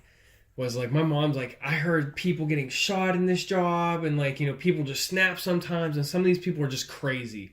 I'm like, Mom, that's not gonna be me. I go to this motherfucker's house in Braddock. It's the worst part is because like the bottom door is unlocked always and you have to go upstairs to his place. Well, he knew I was coming, so I just go through the bottom door and I hear some like kind of rumbling upstairs, and then I just hear and I'm just like, and he's like, is that you? And he's like, I'm like, I just hear this silence. I'm like, yo, are we good? Can I come up? And he's just like, yeah, come up. And I come up and I open his door and I see him putting this big ass revolver back in his fucking desk. I'm like, are you gonna shoot my ass? He's like, no, I don't know. I just heard some noises. I'm like, you weren't gonna like scope it out or anything first? Like, come on, man. Like, you know what I mean? So like shit like that stuff like that was kind of because like seeing some like I have firearms, I'm around firearms, but seeing someone put a loaded firearm back in their nightstand as you're coming in their door and just saying, hey, what's up? It's like, but fuck you up. But I've had some interesting ones. Like I remember there was this one woman that I walk in her place, and I walk in and I'm just like she's like, come in. I come in. I'm just like, where are you at? She's like, I'm in the kitchen. I walk in the kitchen. This woman is just stark naked. I mean, nothing on. She's just sitting there eating a bowl of cereal. I'm like, what are you doing? She's like, this is my house. I'm like, I understand that. Do you care that I'm here and you're naked? She's like, no. I'm like, do you want? She met you before, right? No. Oh no. No, this was a new one. I was gonna say, you got a beefcake demeanor. Like she was just like, next time that kid comes, naked. Right. Eat some cereal naked. Oh man, I mean, like I like there's just some people. I mean, you gotta realize like some of these people are older. Yeah. And so like how old was this woman? This woman was probably 80. But like that like changes the entire story right, too. Like the oldest person I've worked with was like 107. You know what I mean? wow, Like I've worked with some old people, so like some of these people just don't give a fuck. I mean, you go through your life and you're in your own place, and I was just like shocked. The one time her daughter was there, she's just like, "I'm sorry about that last time." She does that. I'm just like, she just does that. Yeah, I mean, I don't blame her. I imagine you hit a certain age and you're like, fuck it. Like, I'm just going to say what I want. Right. But I mean, there's always like the patients that like, you know, especially if they're alone, like they're little like shit themselves, or like, you know, like there's like a few times I've had to clean people or help them out in that sense.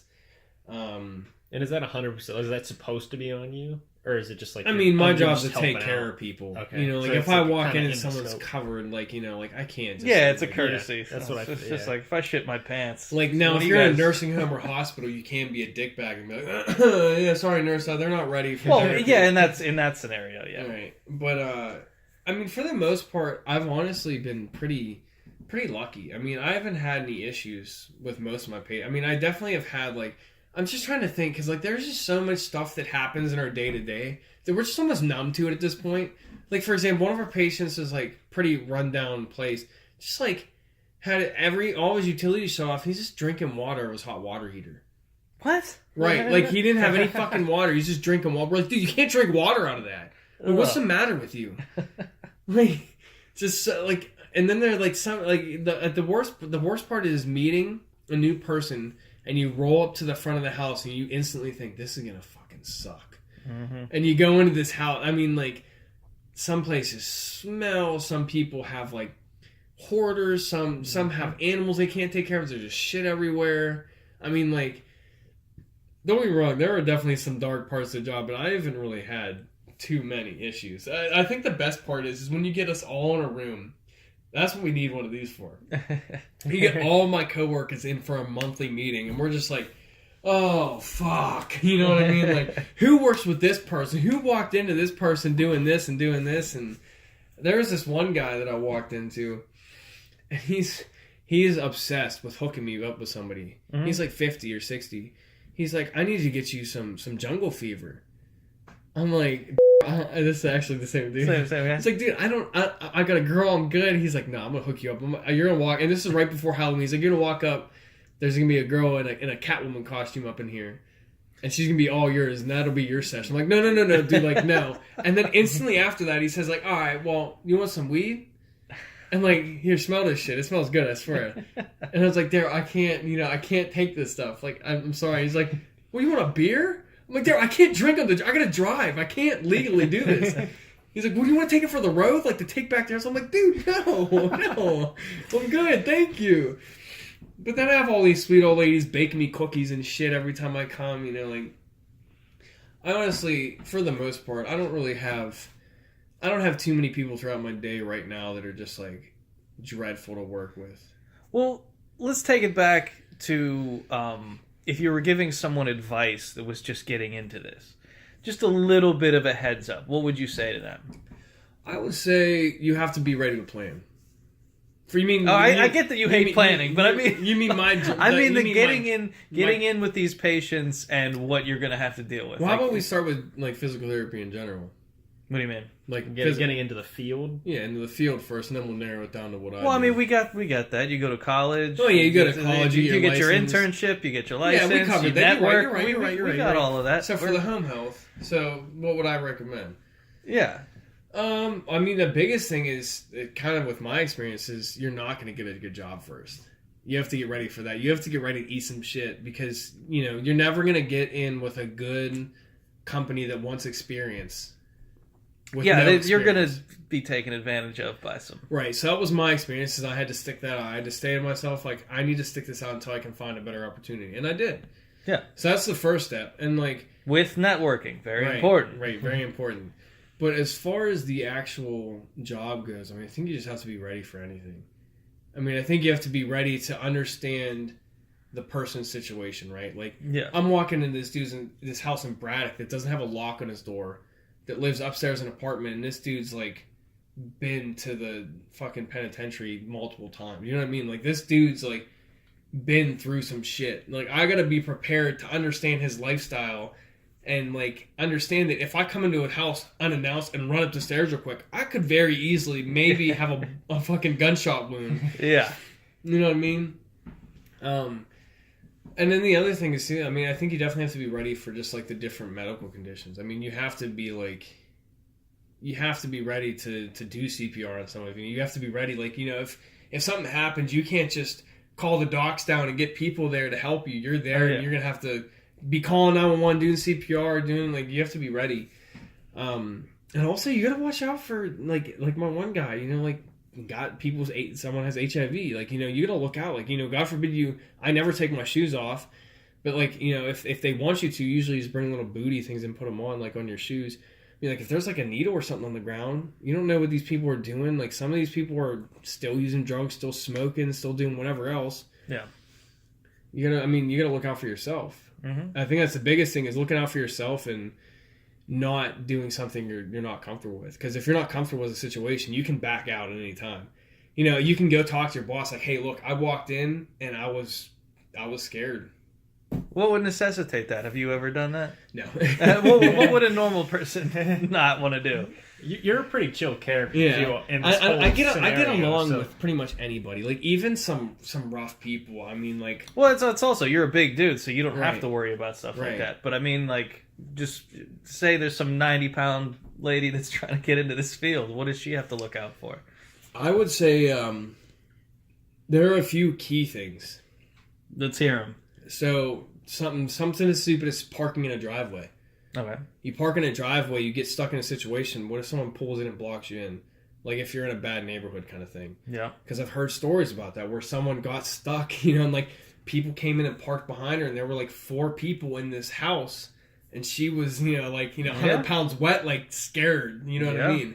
So like analyzing every situation, you know what I mean? Like me, I don't analyze much. Like I'll just walk down the street, go into a house, and not care who's in there or who's gonna do anything, because nobody's gonna fuck with me.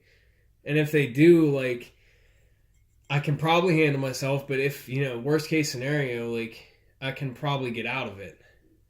But Unless they shoot you. Yeah, unless they shoot me.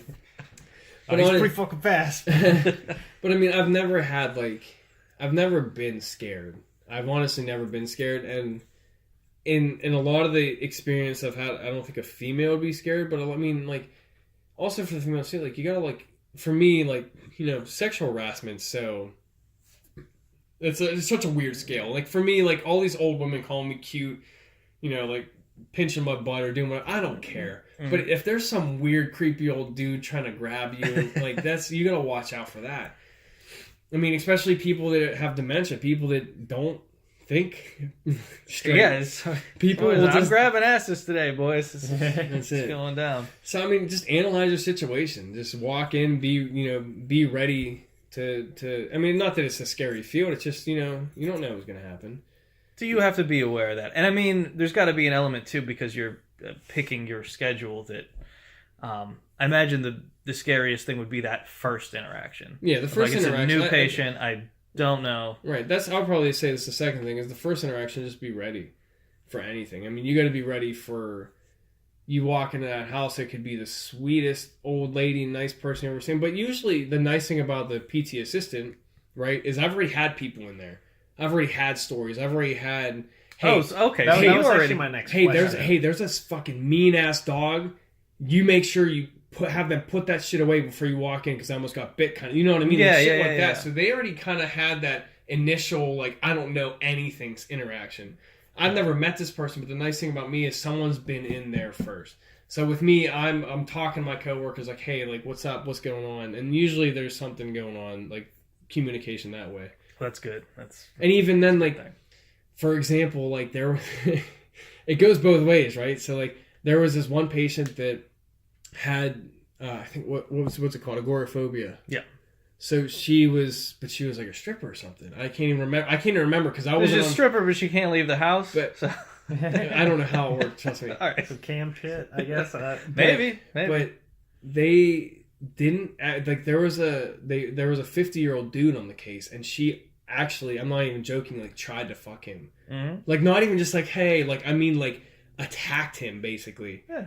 You know what I mean? Like, went If for you're it. stuck in the house all day, and, So like the PT I work with said, like, I put on the case because, like, I couldn't send you in there. She would have eaten you alive, kind of thing. So, like, you know, there is like some selection in that manner. Like, you know, if I'm going to a scary neighborhood, or if I'm going to this creepy ass dude, they're gonna send me in there versus sending the girl who's, you know. So there's like a selection process, but you still have to be aware.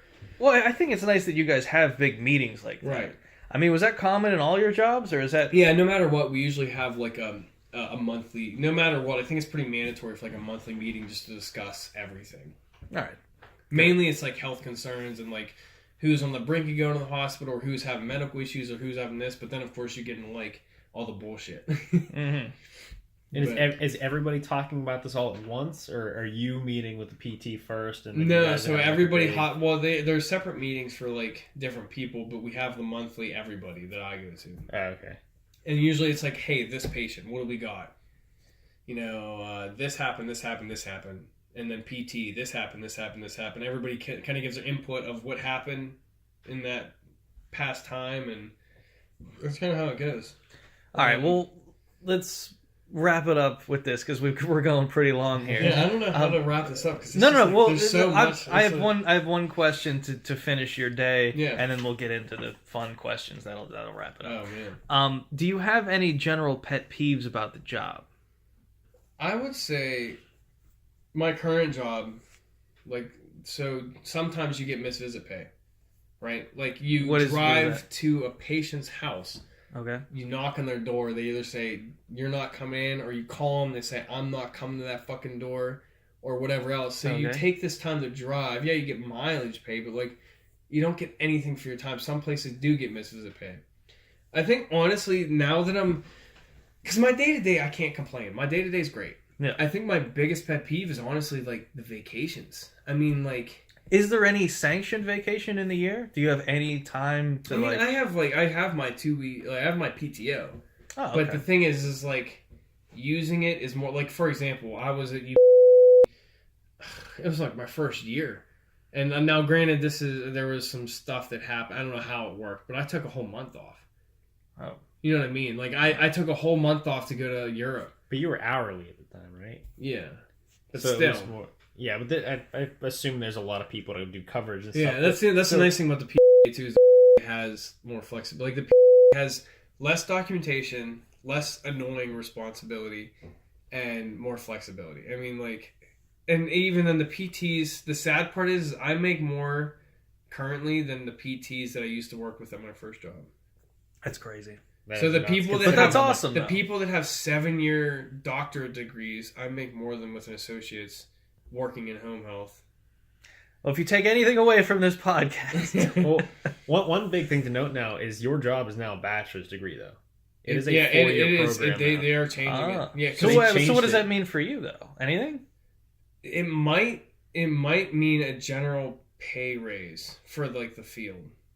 Maybe, but I doubt it, because, you know, the PT used to be a bachelor's, and they made it a master's, and they made it a doctorate. It hasn't really grown.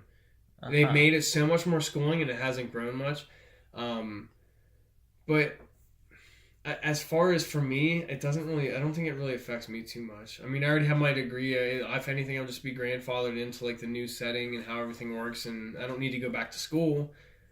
But as far as the newcomers, it's more. That's for sure. Yeah. I mean, for me, like, as an associate degree, it made perfect sense to do what I'm doing, and I'm happy with what I'm doing. Well, it's also good that you added that in here, because I didn't know that. I kind of forgot about he that. just made the cutoff by like a year. I forgot because about that. I was actually considering switching into this field, but I would need to go back. I'd need to take all the prerequisites for just the 2 years alone, and then whatever bullshit they added for the 4-year program. Yeah, it's changing. All right. Well, glad that's on the books Yeah, here. Let's get into the fun stuff, and then we'll wrap this up because we're almost out of beer. That's an important factor. What do you have for breakfast? Nothing. Just the whole fasting thing is like an everyday. Every day. I usually don't eat until 3 or 4. You know what? I like it. But honestly, I used to almost feel sick from eating breakfast. Like, I was like that for a long in time. In high school, yeah. I never did, and then I got in the habit of it in college because I woke up later. Like, you know, in high school, I'd wake up at 7, not, I would go to school at 7. But now in like college, you wake up a little bit later and it's like, oh, I can eat some fucking cereal or something, make some eggs. But now it's like, I realize that I don't need it, so I don't eat breakfast. All right, good. I like it. What's the best advice you ever got? The best advice. Again, don't think too hard. Just Doesn't whatever have to comes pertain to to the job. I honestly think that it goes way back to my buddy's friend, our buddy. His dad. The best advice, honestly, he ever gave me was explicitly pertaining to females, but basically his lesson was, "Are you having fun right now?" And I said yes, and he said, okay then, live your life. You know what I mean? Like, there's so many times that people overcomplicate things, and he just simply said, are you having fun? Are you happy? Yeah.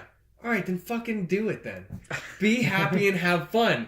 And I'm like, it's that simple, huh? You know what I mean? Like, it's very simple advice, but I mean, most people don't have fun with their lives. Most people are just like...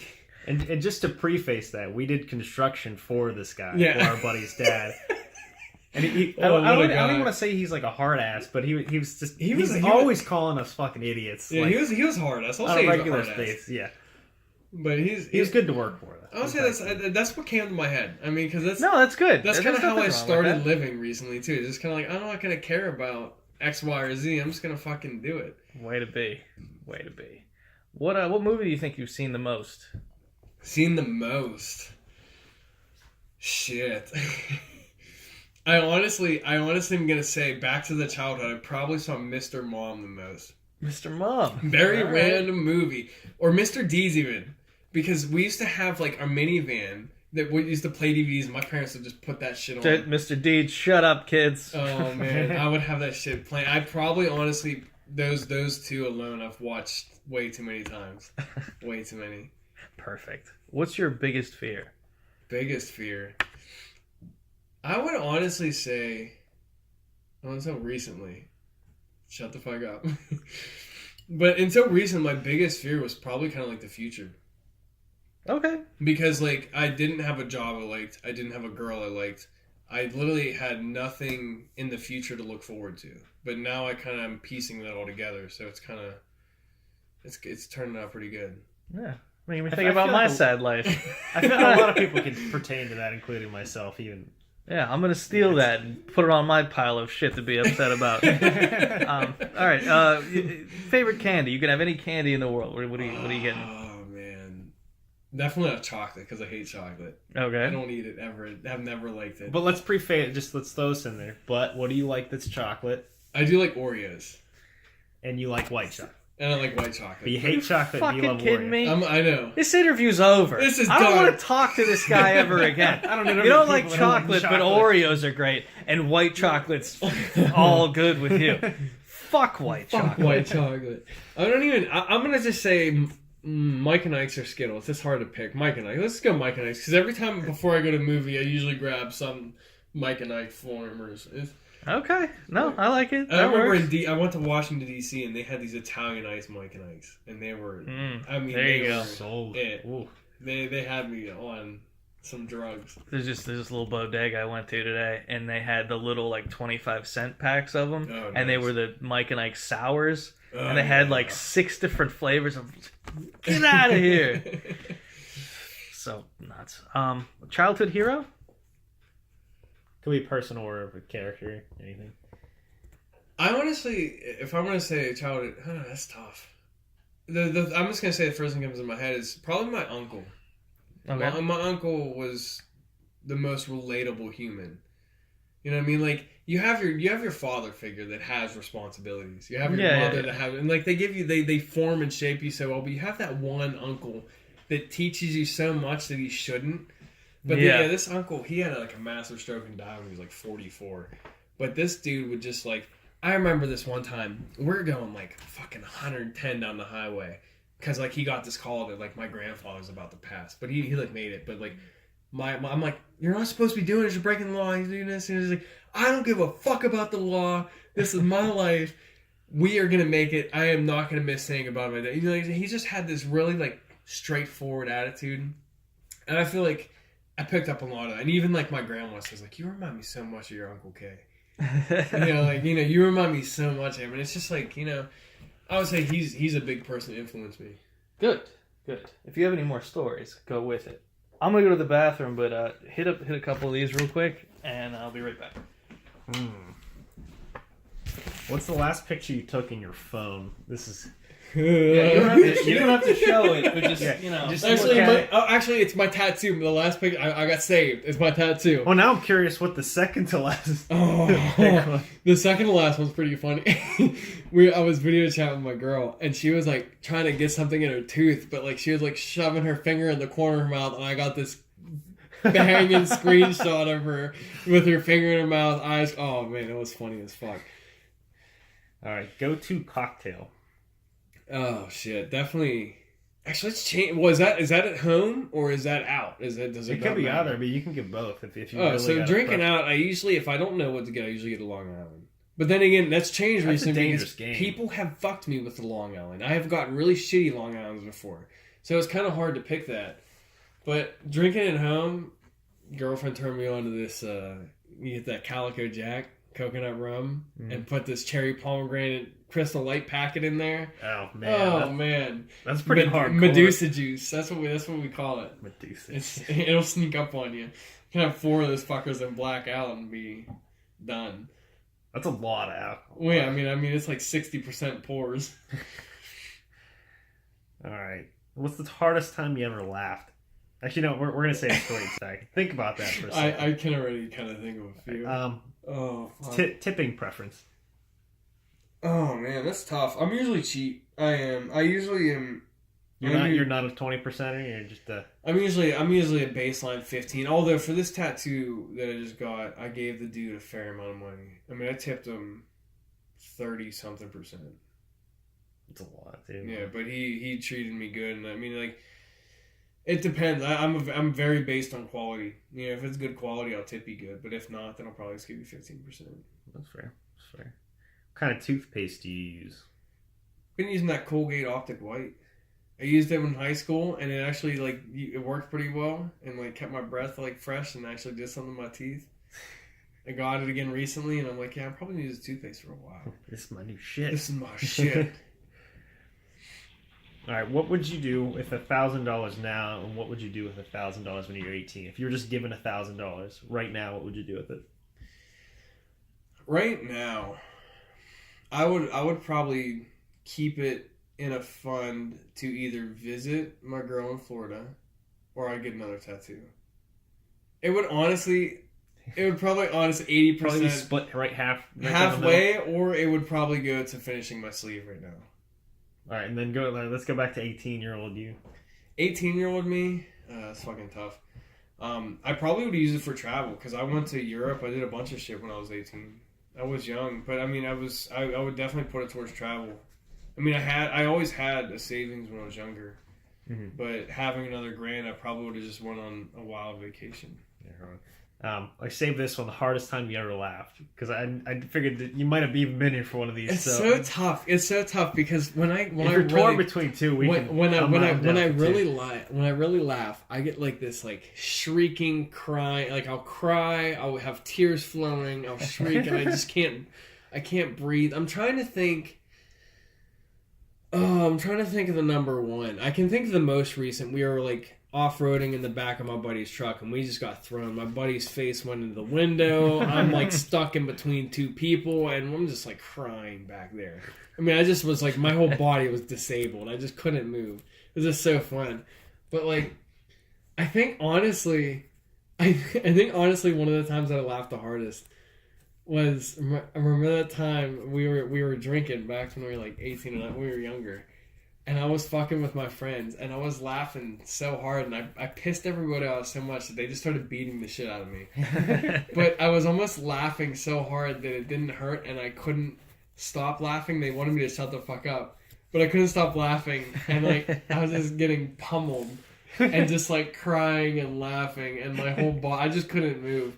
But there are definitely times that I remember back in the day in high school, and like lunchroom days, basically, that I do remember several things coming out of my nostrils, whether it was solid foods or milk or water. or just spitting things everywhere. That's my other thing. I'll just like if I have this bad habit of taking a drink at the brink of laughter, and I just projectile spit a mouthful of whatever. It's fun. I have some good laughs. Yeah, good times. One I wanted to get on there too is what kind of music do you listen to and why? Because I really like this question a lot, actually. I mean, I started out listening, not really having an interest in music. It's weird how much I've changed on that fact. Because, like, I started out, like, you know, I would have, like, you know, typical pop songs that would come on. I never really had, like, an iPod back in the day. I know, iPod, I never had anything. I never really had any type of music I liked. But then, what was the turning point? I think it was some of you guys, some of my main friends, some people just started talking about different metal bands, and I started to listen to them, and it got to the point that, like, I knew my family wouldn't accept, like, heavy metal and screaming, so I'd be sitting there listening to YouTube in my basement, like, flicking off the videos when people came down, like... What age are we talking about right now? Young. I mean, like... Yeah, how young? I don't know. recall this. I probably started listening to metal when I was, like, 14. Yeah, 13 something or not 14. like terribly young, but like... No, to say, like, that's, I mean, what It's kind of just like- metal are we talking about that you're, like, shutting them off real I mean, quick? it's not like crazy. It's just like my parents never accept it. I mean, they still don't accept it. They just don't like it, and it's something that like I was still kind of identifying myself. You know, I didn't really have this identity set, so it was kind of hard for me to say like, no, this is me. I don't care what you think. But like, you know, I really started to listen to metal a lot, and I don't know. There's just so much emotion in it, and like lyrically, I just love the music. Like so much of this music hits me, no matter what mood I'm in. No matter how I'm feeling, it's magical. Yeah, no, that's a great answer. I do have one follow-up. Metal has brought me and this current girl together, and like, you know, it's metal does some magic. You know, it'll do some stuff for you. All right. Well, anytime I hear someone say that they weren't into music at any point in their life, my first thought is like, how? Music is everywhere. Right. So how are you going through your life? Just you're in a department store, you're in an elevator, you see something on TV, you see a commercial. What is that? Yeah, so yeah, fuck that. So I think it's just I never, I'm not gonna say acknowledge it, but I never recognized it for how great it was. So you were just essentially ignoring it. I just essentially ignored it because, you know, when I was younger, you know, like I was really into video games, so I'd usually have headphones, I'd usually playing games, I'd usually do something like that. I usually drove with the parents. You know, you never really get the chance to explore your own channels or music. You're always just kind of listening to the shit that they want. And it's just kind of like, yeah, fuck that. Yeah. But I mean, it really started to like, I don't know when it started to cultivate. I mean, like when I can't even remember the day that I just remember I started to listen to a few bands and it just like clicked with my personality. Yeah. Just like, and then that was the day. And then even now, I just got a half sleeve up, starting my half sleeve of just music. And that's. Day to remember, yeah. So okay. I didn't know what it was when you showed me earlier. I mean, like you have the lyrics up here, and like it's basically aspects of the Homesick album come from A Day to Remember, and you take sometimes the hammer, sometimes the nail lyrics, and combine them, and that's what you get. And then the artist kind of did his own rendition of it, and I like it. Yeah. But yeah, I went from, you know, like not really paying attention to music to just being completely involved and taken over by it. And it clicks. Oh, yeah. It's good. All right, back to the questions. Softball, vegetable. What's your favorite vegetable? Oh, man. So I've eaten 3 salads in my lifetime. Not lying. 4 maybe. What? But recently... Shit. I mean, it's hard because I really hate vegetables. I do. But that's what I mean. There isn't one vegetable that you're like, I'm kind of into that. I thought I asked you this. I'm kind of into asparagus. But my favorite thing are like it's a steamed like mix of cauliflower, broccoli, and like carrots. Kind of like I love a steamed mix. All right. But I cannot eat cold vegetables. If you put a cold vegetable in front of me, I will spit on that shit and kick it out of my face. I will not eat it. I hate it. Fantastic. I love this softball question that gets very aggressive. It's really what I'm looking for. Let's see. Where are we at here? Where do you see yourself in 10 years? That's a tough one because, like, professionally, like, I like my job, but I see myself doing something else. Like, I see myself going back to, like, I don't see myself doing this until I'm 60. Like, I see myself going back to school but I don't really think I would go back to school before I have like an established family life. Like a lot of people say like you won't be motivated, but like I feel like I'll be more motivated like once I have kids and shit. Like in 10 years, I definitely picture myself having kids, having a life set, and starting. And then figuring it out from there. Right. Because I mean, right now, if I were to go back, I have so much going on right now between everything that if I were to try to go back to school right now, I either wouldn't care about it or I wouldn't.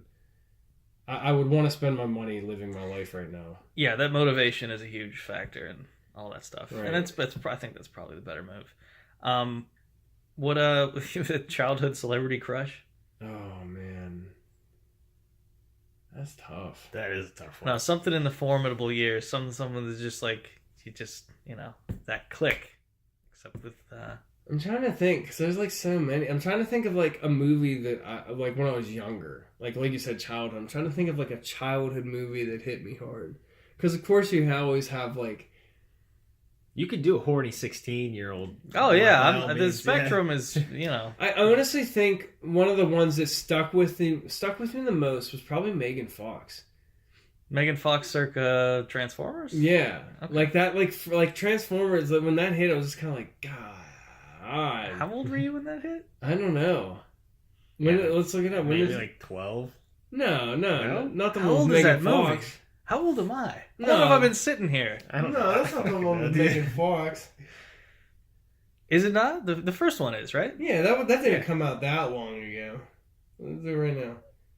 It's 2018, guys. It's almost 2019. Yeah, actually. that's scary as That's fuck. another thing. We really do need a producer. It's so much nicer when we have someone on a Jamie, laptop. look up. Was it the first one? Yeah. 2007? 2007, that's 11 years ago.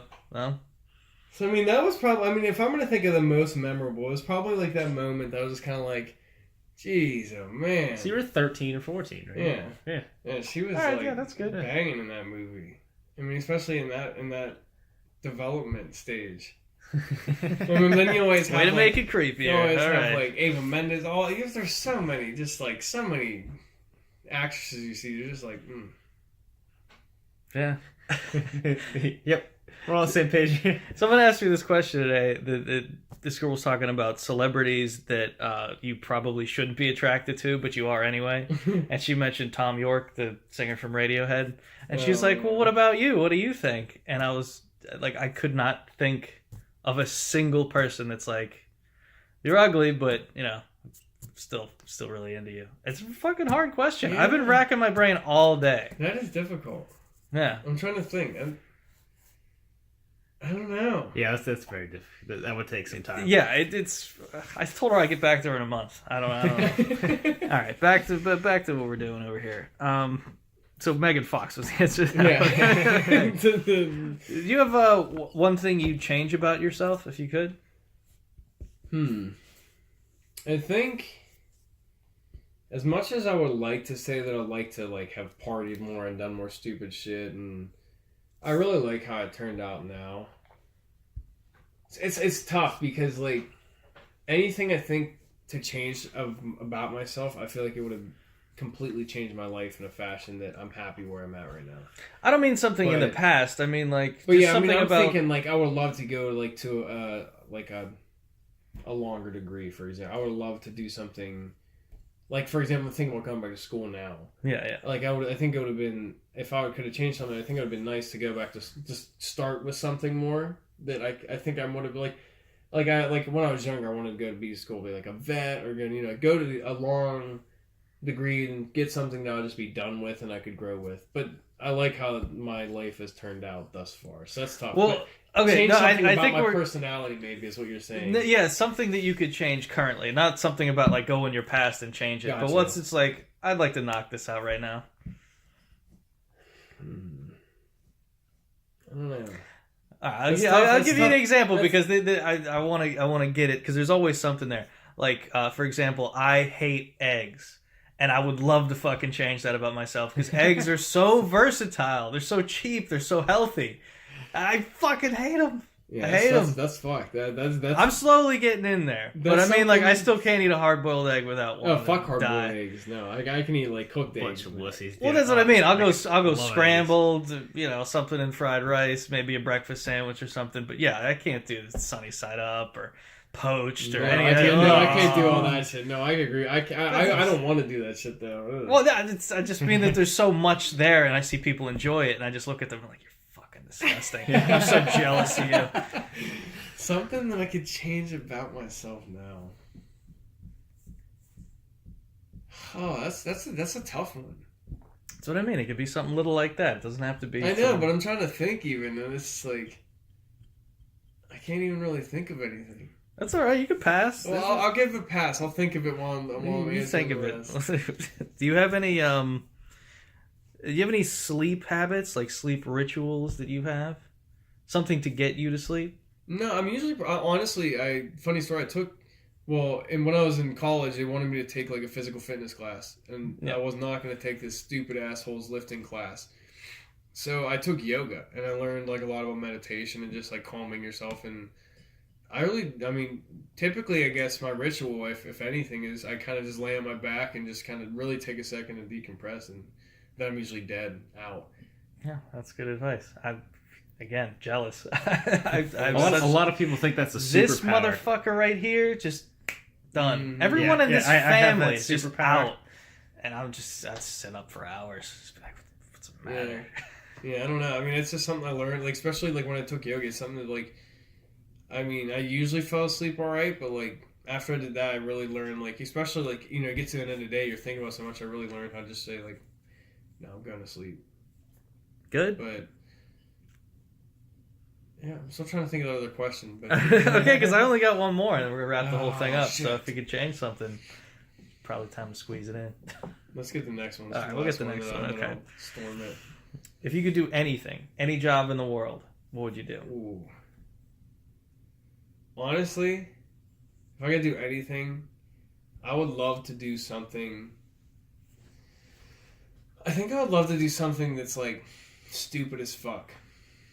Like, go on. like, you know what I mean? Like, I would love to just do a job that, like, and it's hard because then the money aspect comes into play. But, like, you always have those people that just do, like, random jobs. Like, oh, yeah, I, like, clean surfboards, and I live in California, and my life's dope. I know where you're going with this, I think I get it. But, I mean, then I also like, in a sense, like, people that took time to try different jobs. Like, you have people that did, like, a flight attendant. And like I saw a lot of shit. I went to a lot of different areas, and I did it for a couple years. It was sweet.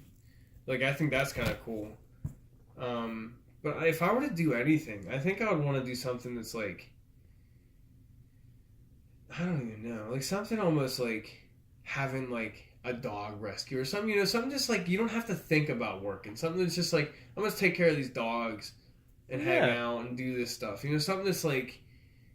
Something that you're very individual with, something you don't have a big boss, something you just do because you love it, and like something like I said, like you just have like a dog rescue. It's somehow super profitable, and like you make money. That's what I mean. You remove money from the equation. It's what do you want to do? It's like that dog rescue. Yeah, it'd just be cool. Just like do something that's just like so easy to do, not even just like working. Just like I'm just. Is that your go-to? Like, is that what you would? Honestly, if I were to really pick something, I think it'd be dope to like restart Vans. Like, get a like Vans Warped Tour. Yeah, you know what I mean. Like, I think it'd be, but then again, that's not a long term. I would never want to do that long term. Like, so like something like a dog, like that'd be sweet to like, because that's like something like long term. You just kind of like keep plugging away. Well, even if you didn't, let's just say in the scenario that you do restart Vans Warped Tour, what are you doing? Oh god, my life would probably be over in 10 years. I mean, so this is just party scenario. I mean, that's the problem. Let's get all my favorite bands. Let's get trash. Try not to tear my ACL. Right. Yeah, that's like a quick, deep, dark path. Like that's like a quick pitfall. Uh-huh. I don't think you can really do that for an extended period of time. Well, it still sounds exciting. And that's the best part of the hypothetical. Right. After seeing the Bohemian Rhapsody movie too, where he dies at like 45, that's all I pictured when you said that. I was like, you're like late 20s now, like 10 years, like, oh, he died. Yeah. Too much Warped Tour. Too much. But Yeah, I always joke with my girl because, like, you know, you always see these people on HGTV. It's like, yeah, I lick crayons for a living. I make $1 million a year. It's like, what the fuck? Buying a fucking beach house in some absurd place, and it's just like, Total mom insanity. doesn't work, dad, like, some mysterious job somehow has all this money. That Oh, I shows can't it, so- afford this at all. I just No, but I'm gonna buy it. But I'm gonna buy it. But yeah, I think it'd be pretty dope. But it's something I could change about myself. That's still driving me I mean, nuts. yeah, if you want to dive in a little bit, because we're done here. It's So driving me as soon as nuts. you get like I said, it can be something very insignificant. It Right, doesn't that's have what I'm to trying be- to think. I'm trying to think of something as simple as like day to day or. We almost pulled a Rogan. We're almost at 2 hours too, so you are officially the longest. The Yeah, longest. first I was gonna longest say we've been podcast. going for a fair amount Yeah, this is the longest because one. we kind of got lost in a little wormhole there, and then Yeah, like I feel like we could have made it very direct and been done in like 20 minutes, but then I want to be as probably. I remember like halfway through, I really had to go to the bathroom, having a minor panic attack. Like, let's move on, fun. It worked out good. I Yeah, it think we did. got a lot of very solid advice on here, and a lot of great insight in what the job actually Yeah, is. it was fun. It was good. As far as I really can't think of something. Maybe the Is moral of one the story. peck too big that you want to how size about, up to the same I got, size? here, how about this? I got a good one for you. Let's go. I wish that my nipples were straight ahead. I wish my nipples were aligned right. What do you mean straight ahead? Dude, Okay, I can attest so, to bro, this too. bro, like, Mine are- my nipples are out here instead of being like here. So it almost like deforms my pecs because I have this weird like nipple line on the side of my chest. Is that here. not just what happens when you have giant pecs? Is they No, kinda no, just... like they're supposed to still kind of be like straight. Hey, you asked for something. That popped. No, in my head, okay, bro. no, that's- I wish I that's- had straight nipples. Alright? You gonna judge me? I think over we this? got something for the season's trailer. Some nipple talk. Nipple talk. But yeah, that's it. All right, that's good, man. Thanks for doing the show. I really Yeah, appreciate no it. problem. It was a good time. Yeah, that was fun.